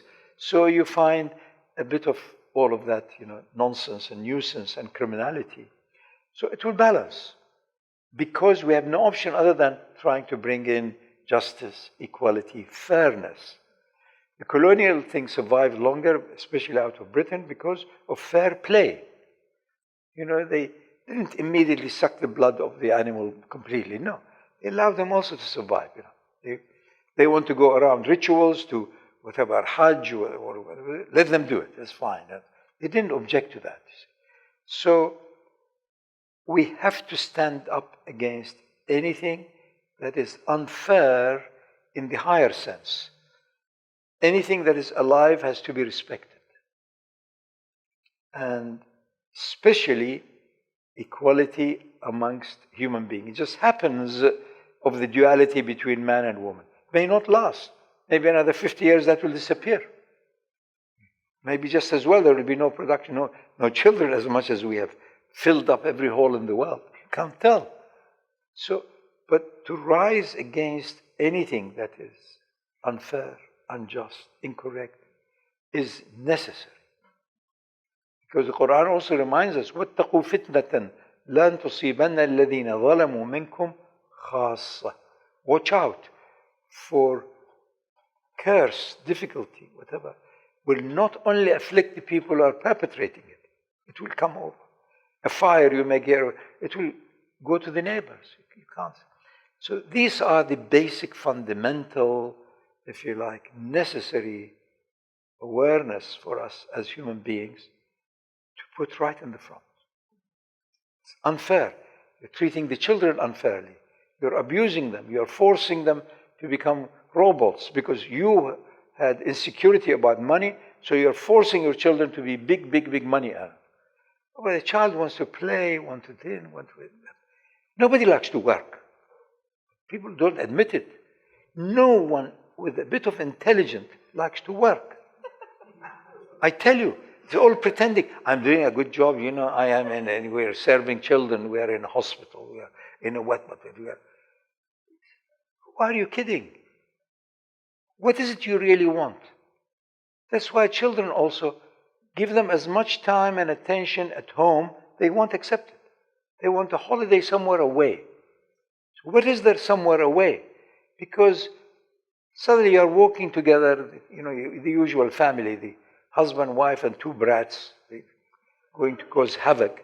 So suddenly, you know, the son who is 11 years old said, I want to go to that ice cream parlor. And the girl said, no, I want the other one because... So they want to change. They don't want to have predictable outcome. Not interesting. You want to float. So you spend all these months and so on worried, fiddling, lying, cheating. So as you have 2 weeks, you put your feet up in sand on a miserable beach that has got 900 billion tons of pollution. Wake up. Look what we are doing in the name of convenience and comfort and ease. On average, everybody's eating everywhere, especially in middle-class people. Something up to 20 or 30 grams of plastic a day. You don't know you're eating. And we say, now, and the pollution, the electromagnetic pollution is worse. Say, no, I want to meditate. What does it mean? It means that you may be, for a few minutes, less nasty to the people around you. Very good. Meditate more. Really. I never forget once I was interviewed years ago. I was defending, being brought up as a Muslim, defending the mosque and the communal, Salat, Jummah. So the fellow was a British journalist asking me about Salat. I said, it's transcendent and it has got a movement like yoga. So you're really combining physical, biological, and transcendent. I described to him, you declare that which you are honoring, called God, Allah, divine, beyond limits, beyond description. So you say, Allahu Akbar. And then you declare that whatever you love is an attribute of Allah. Alhamdulillah. So I went to, after 15 minutes, he turned to me, he said, but it was a Jum'ah actually. He said, but all the people in the mosque, are they like that? I said, not really. But so, and then I said, but look, the fellow has gone to the mosque, he spared his wife for an hour or so, his nagging. So she is happy for a while. And so there is goodness in it. No matter what, there is goodness in it. Any attention to the higher, it means you have turned a bit away from the lower. So there is goodness in it. That's it. The rest is in Allah's hand. Allah will bring, as the Quran says, people who truly they are connected, united, loving with Him. So you never know. I think the last extinction is definitely on. Much of what we have done is not reversible. But how will it shrink, or how many people? We don't know, we can't tell. But you and I and he and she have to be honest in that moment. You have to resist abusiveness, injustice, lies. You have to resist it until you yourself now are clear. Then you help whoever can come. It doesn't mean you also don't help somebody from a remote place somewhere. You do your best at that moment. And you will be spared many of the hundreds of issues that people are fighting for or against. You will be spared. It's not your business. You have not been put in that position. So you have to be honest to where your place is in society, in community, and so on. Everybody have their problems and their issues. Nobody is spared rahmah of Allah, mercy of Allah, the challenge of Allah. What about this now? What about that now? You know, when you leave your home, you leave travel and so on, you have children's issue. They look at you, they say, Mommy, you are going away. What shall I do without you? The heart of the mommy also. You know, just before I left, I had a dog looking at me like that. Honestly, I'm telling you, absolutely honestly. He looked at me like this. He would say, Daddy, you are leaving. So I put it in my heart talking to him. I say, yes, I'm leaving, but I'm coming back. That's it. So you have to be honest to where you are. Everybody is included in that constant challenge on the human side. On the divine side, there is no challenge. It's ever continuous. So your job, my job, his job is to put Humpty Dumpty together. And you have to be honest. Don't deny it. You've been touched more, flow with it, go with it. But don't expect everybody else to be touched. You can't, your epigenetic, your genes, your DNA, they've been touched by millions of things that others have not been. So you have to be honest to that. There is so much unknown and unseen, and very little known and seen. So you have to yield to that map. You have to be honest with it. If it hasn't touched you, it hasn't affected you, so sit quiet and be quiet. But you will come out of it by eternal grace. So you will fight, and you suddenly look back, really, did I fight against that? I must have been very childish. Nothing wrong with that. Be childish. But for how long? Be honest at that moment. And you'll find eventually everything is moving in its own self-organizing way back to where it came from. Because in truth, there is no space and time. We are in another womb. You came out of the mother's womb, which was literal confinement, 3 at least levels of confinement, ejected out. What a shock.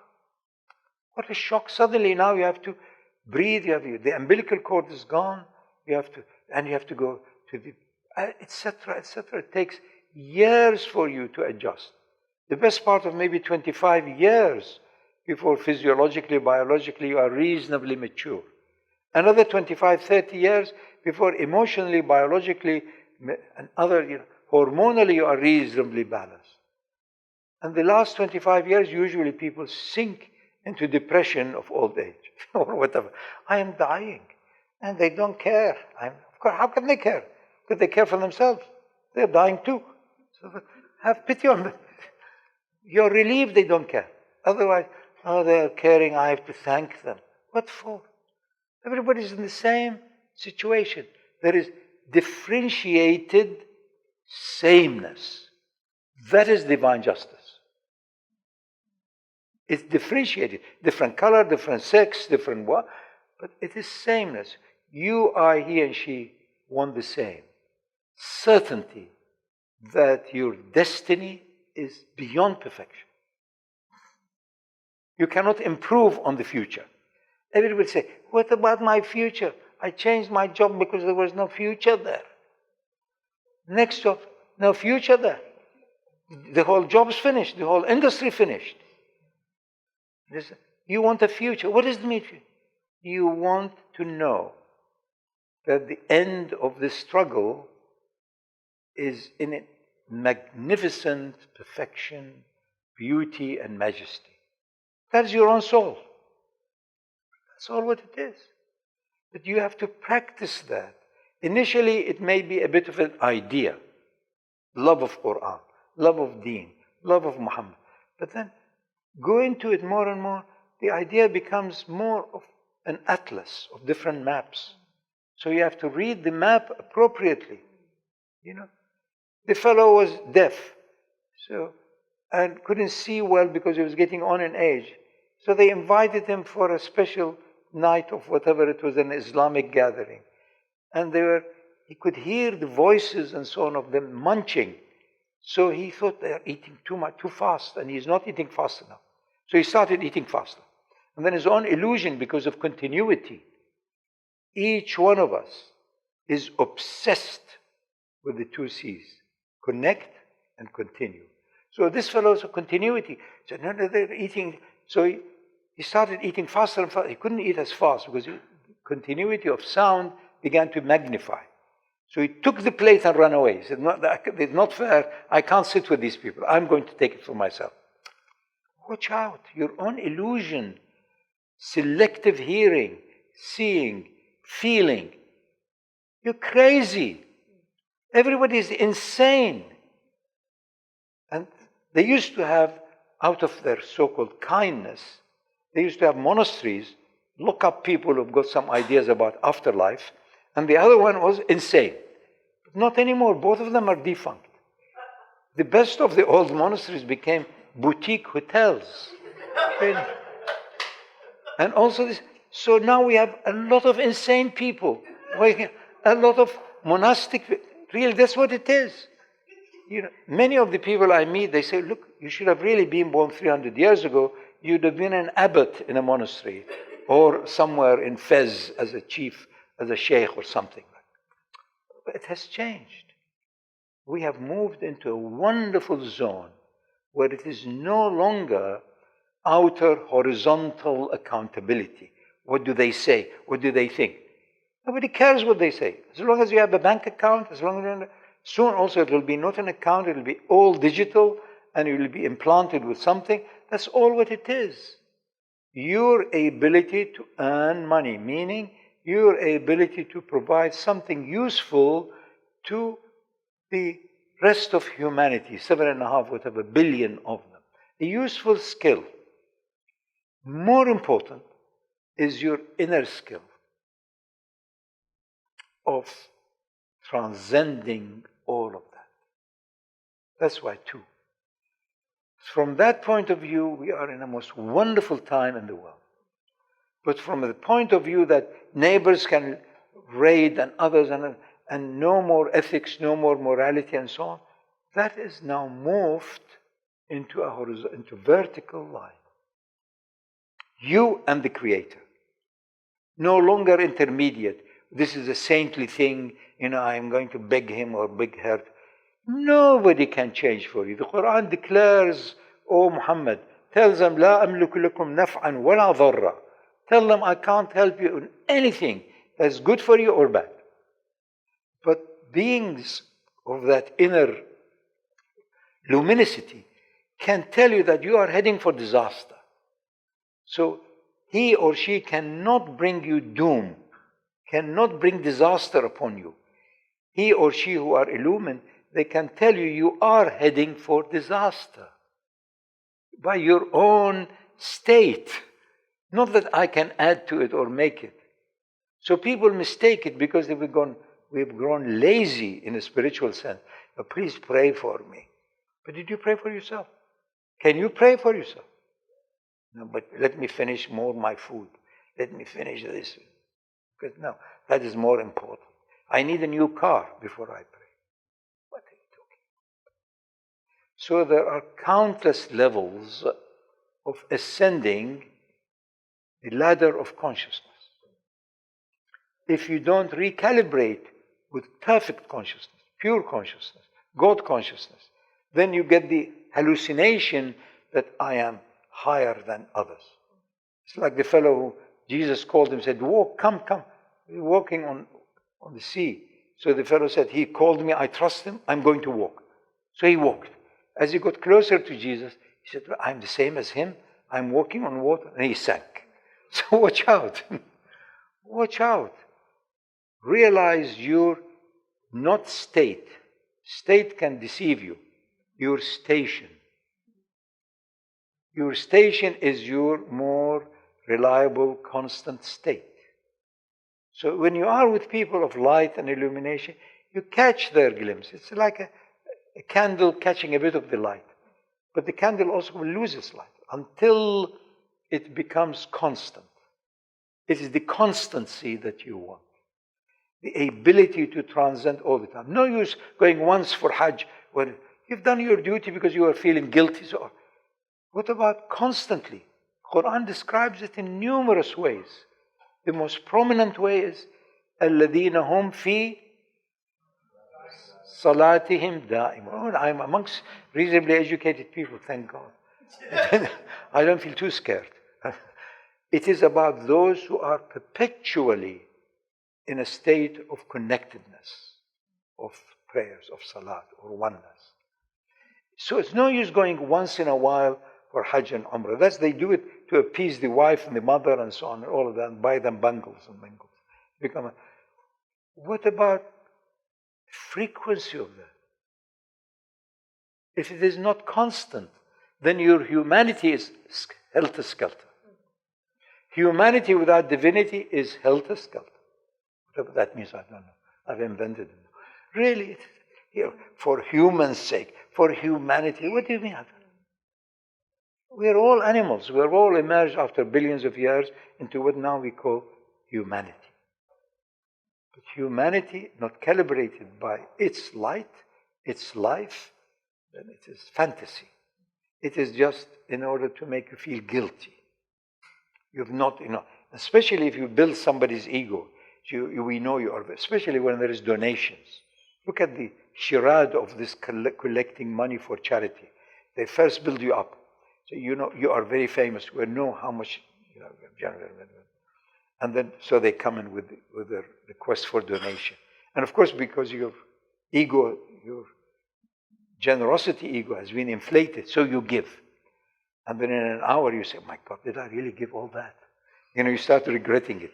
What if they are all liars? What if there's nothing going to You can't trust anybody anymore. That's where we are in this world. Nothing ever you see, you hear, you taste, you smell is trustworthy. All of it is fake.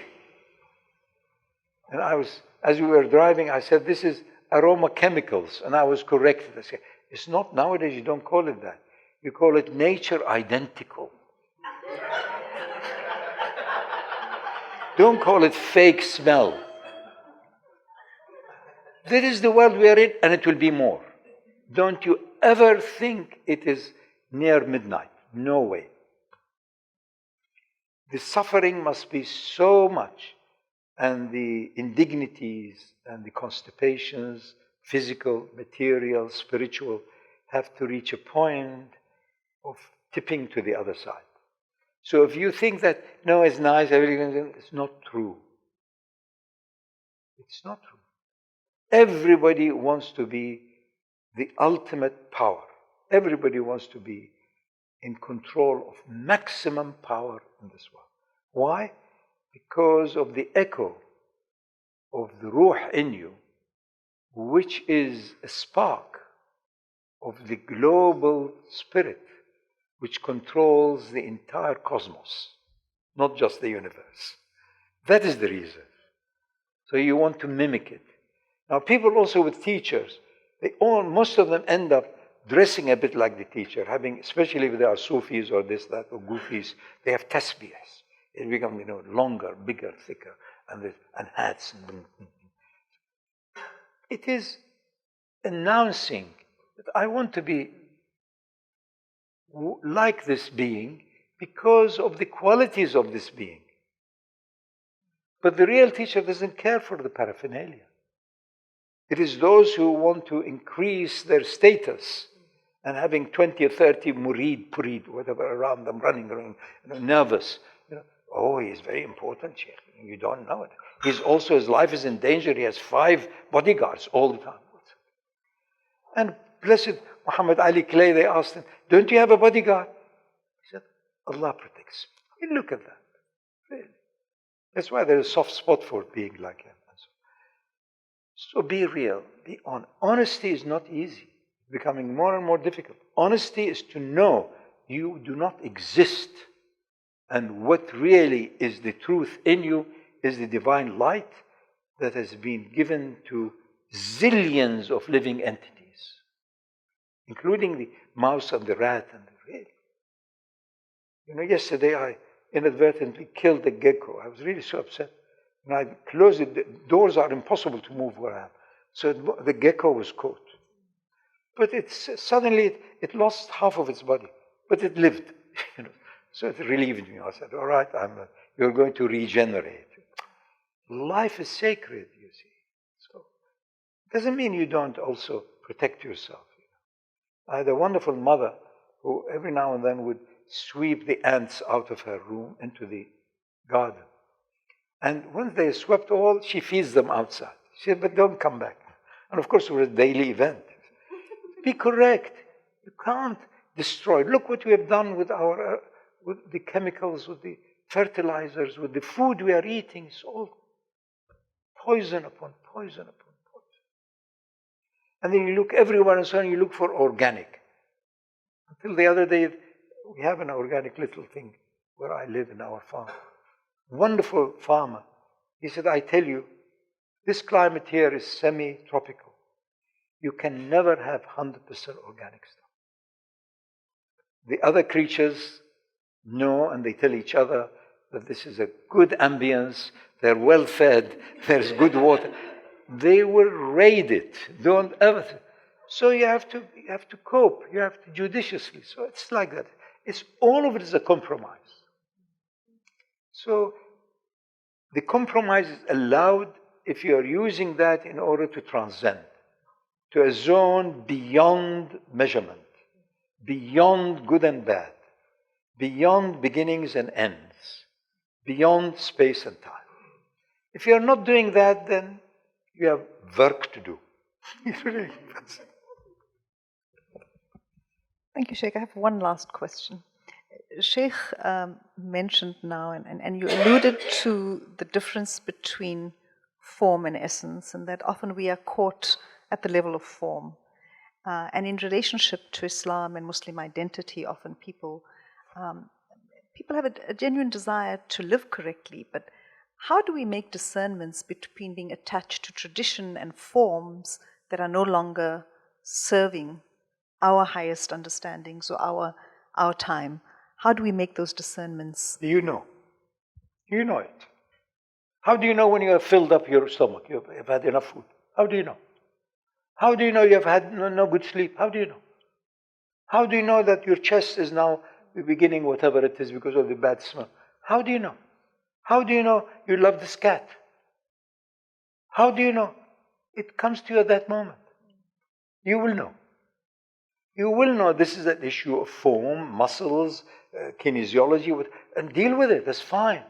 You know it's a matter of emotions, it's a matter of sorrow, fear. You know.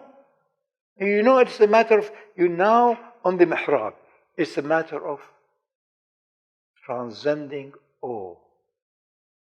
فَإِذَا فَرَغْتَ فَانْصَبْ. When you have emptied out, finished off with everything else, now you're qualified to declare your hands are empty. Allahu Akbar. You know. But we have become too much in the head and reason, rationality and measurement and calibration. Measurement. This is the Western, if you like, contribution, substitution and criminality. But we have to measure. Only a small amount measurement. We measured until now the margin of error is so tight. If you really want to have a nervous breakdown, go and watch flights in one of the major airports. It's so tight, the slightest sneeze will cause havoc. We are naturally driven ourselves because measure, prove it to me, demonstrate. How did you know? We've lost intuition. It's all head, no heart, no intuition. No mother anymore. No mother. The mother knew without having to have had a discourse or having come to a gathering like this. She knew. She said, no, please don't do it. She said, now the child needs a hug. Now the child needs a cuddle, a kiss. We've lost intuition because of excessive attention. You only have a certain amount of energy. If the attention is all measure, write biography, make yourself more inflated, there is no energy for that which is part of the infinite flow. You will know. But we are heading in a situation where the children are all taught basic science, which is mathematics, physics, chemistry. Needed. But it's most insufficient. Because they want to play, they want to have joy, they want to be free from the body, mind measure. All of us seek freedom. And then somebody comes and tells you, my method, my way is going to free you. What rubbish. So long as you are breathing, so long as you are in this body, there is a certain measure of commitment, attachment, fear because of loss of life. No matter how much you have meditated, that you know your life is the same as life and it continues forever, there is still a touch of losing it. That is authenticity. That is where the absolute and the relative are seamlessly connected. You will know. Trust. We have lost trust. That's why even the word trust, this is not going, at least for the last 50, 60 years in the English language, it is used as, losing trust, as mistrust. Because we have lost it. It needs to be redressed and balanced. Measure, evaluate, rank, hierarchy, but then at the end, recalibrate it. Nothing matters.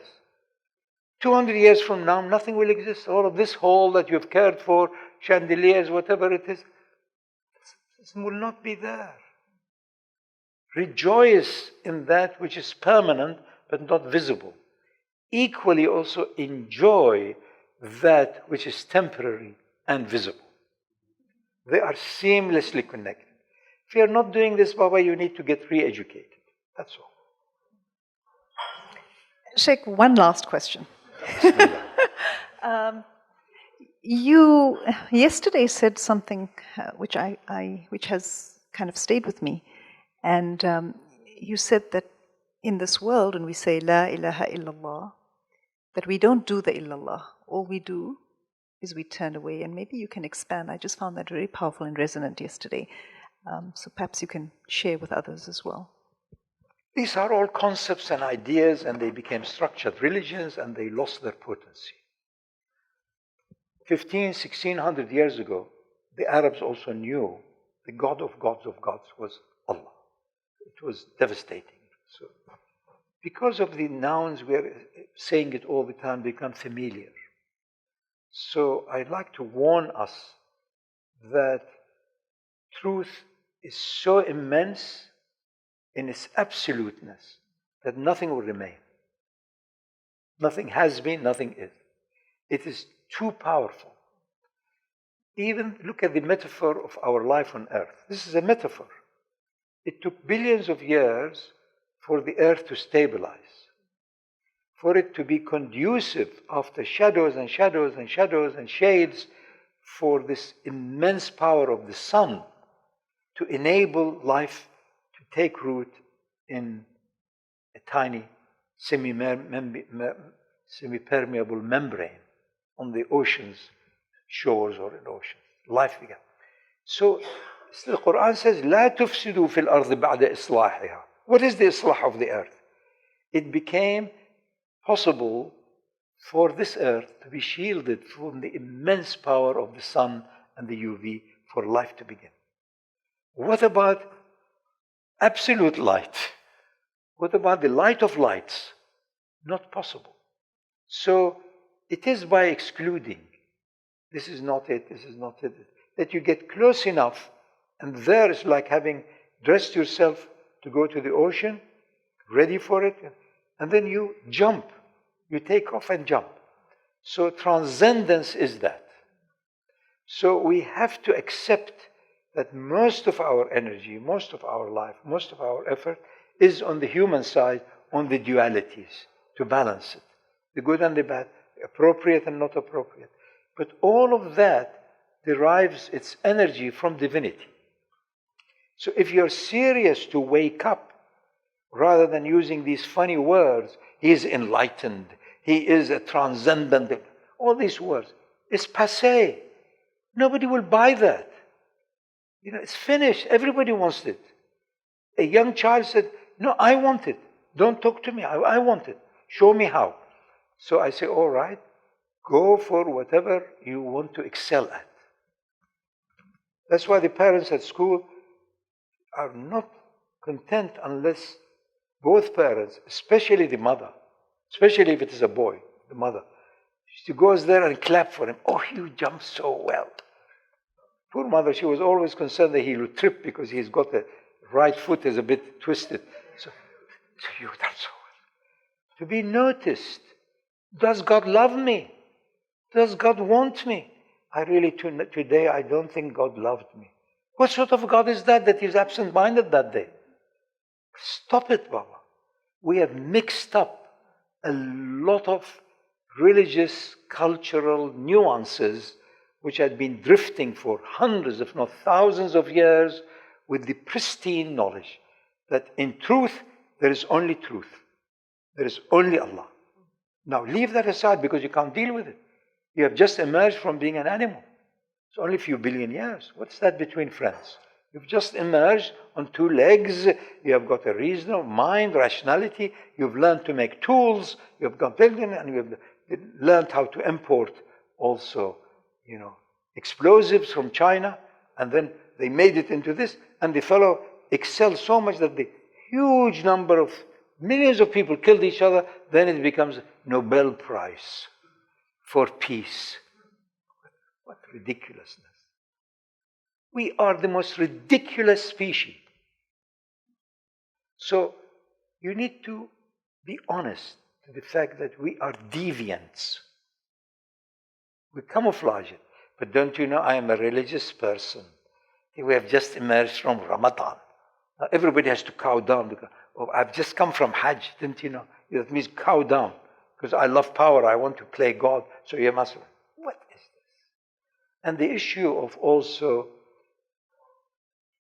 gender inequalities is partly that. For a few hundred years, the patriarchal thing is my wife.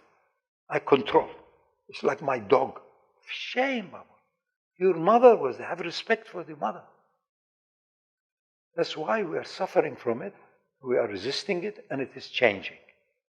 But don't take that as the final. That's only tiny little thing of the whole story of justice.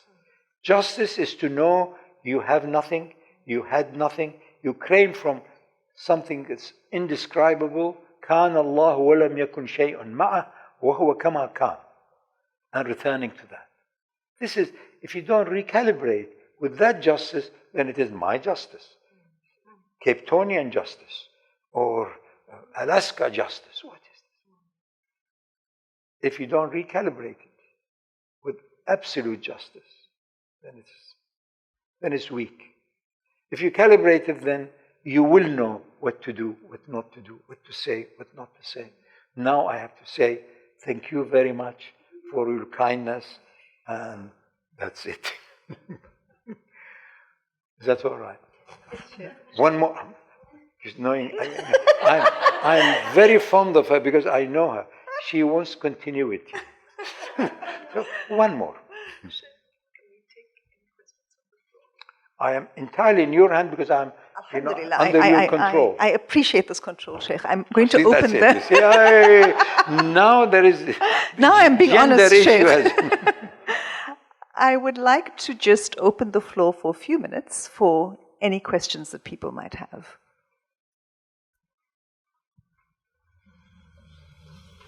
Yes.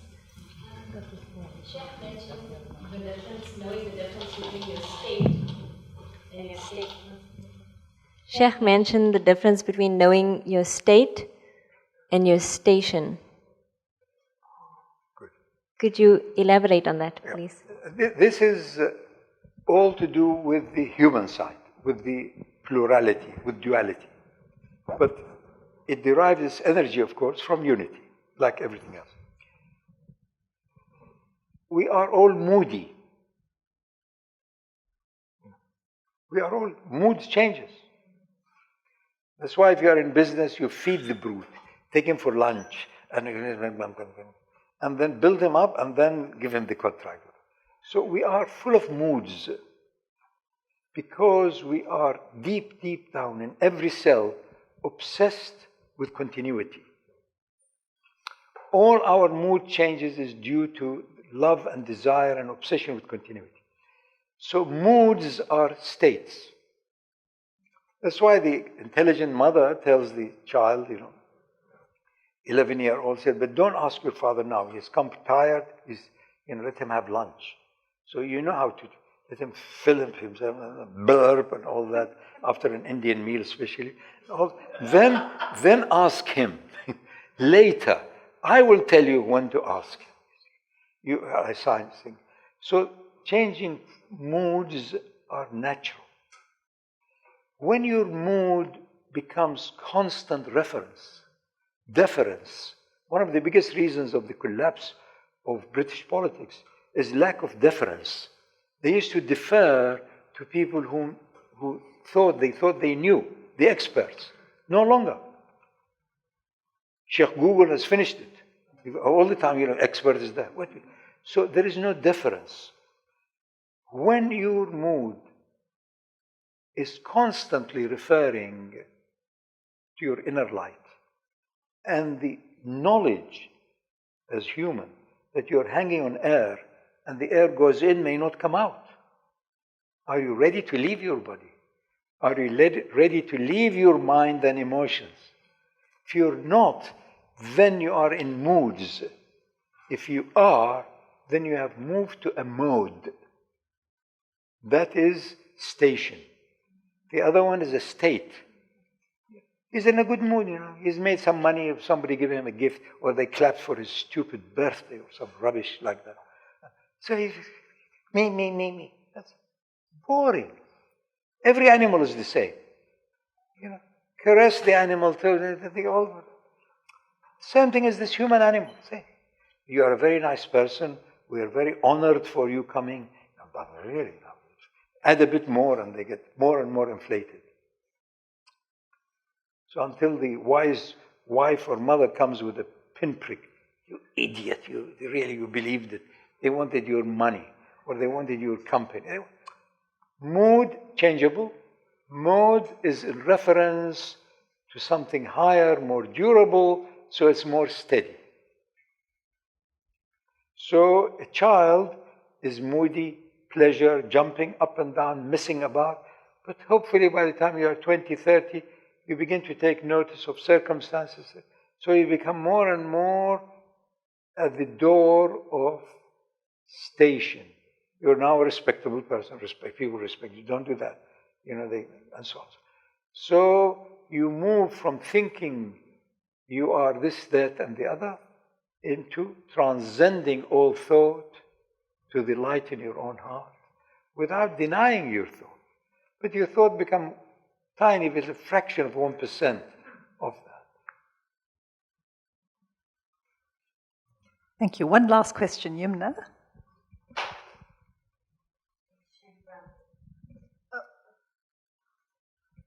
What do you do? Two, Yumna. Okay.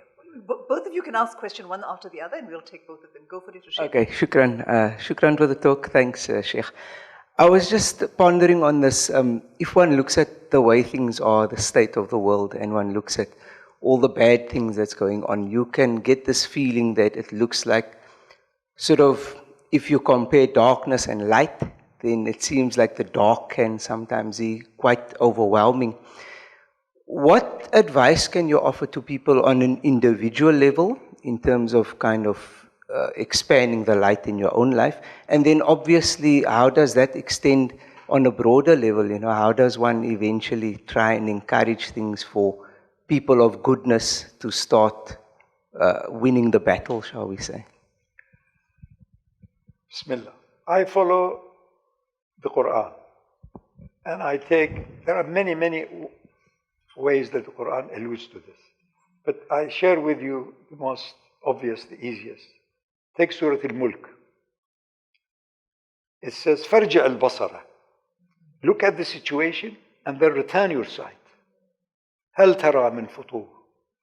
So, we look at the world, we say, lies, abusiveness, controls, monetary strangulation, warfare increasing. True.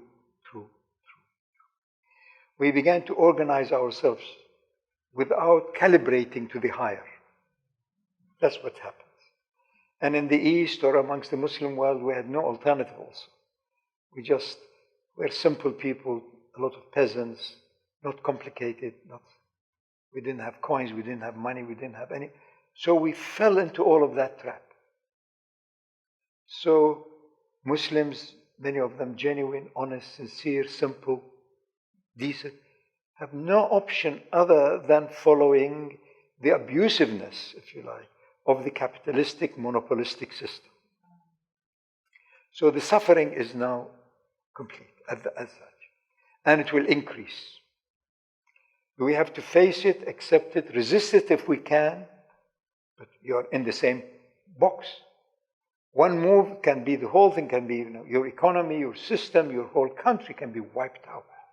Now, if you trust and believe that there is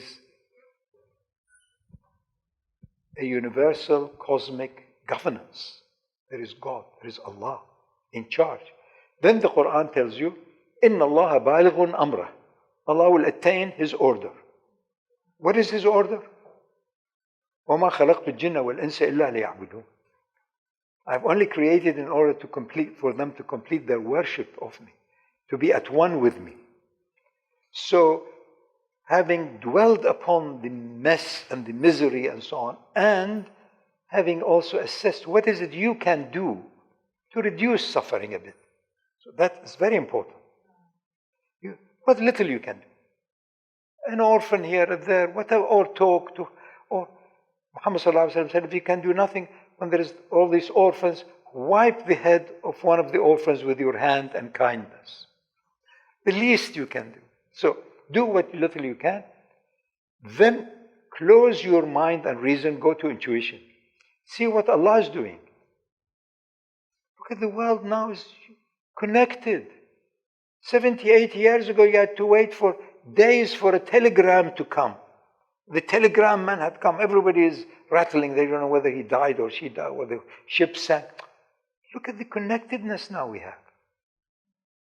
So it can move much faster towards the other zone after the tipping point had come. Look at America, all that presidency and the presidents. Look at it now.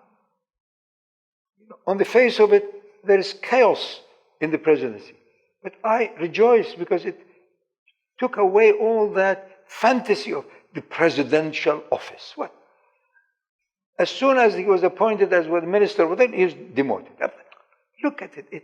So, first, read it in your mind, in your reason, on humanity. Then put that down to neutrality. Read it with your heart. You find Allah's ways are prevailing. That's all what I can share, really. And our last question, Yumna. She may have been answered. Partially, yes. Thank you very much, Sheikh. I was very interested in what you said about different people being touched differently and possibly with different intensity. And I think that's part of the world that we've got to navigate. So I think as a result of those differences, there might be frustrations that we find in our work, where people are at different levels of enlightenment, if you want to call it that. And that's easy enough to manage, sort of, because it does mean detaching yourself from people that you might not care that deeply about. When that different levels of being touched by affects your parents or siblings or a child or a spouse, how do you navigate that? Because then it's more difficult. Someone that you love, then it's more difficult to detach and be transcendent because your heart still stays in humanity. So any advice on that, please? I have one reference to that always, and that is not to increase any form or any appearance or any sense of suffering. Do not add. People are creating their own suffering, so I wouldn't like to add to it. In other words, if I see my friends, my parents, my children doing something that is going to harm them, if they are very young or whatever, I'm still in custody, I'll try to stop it. If they are, mature and grown up and so on, I must allow them the process of making mistakes and going through the loop, in the hope that one day they want to get out of it. Enough is enough. How many times have you tried? How many times have... So the key issue I follow, do not add more suffering.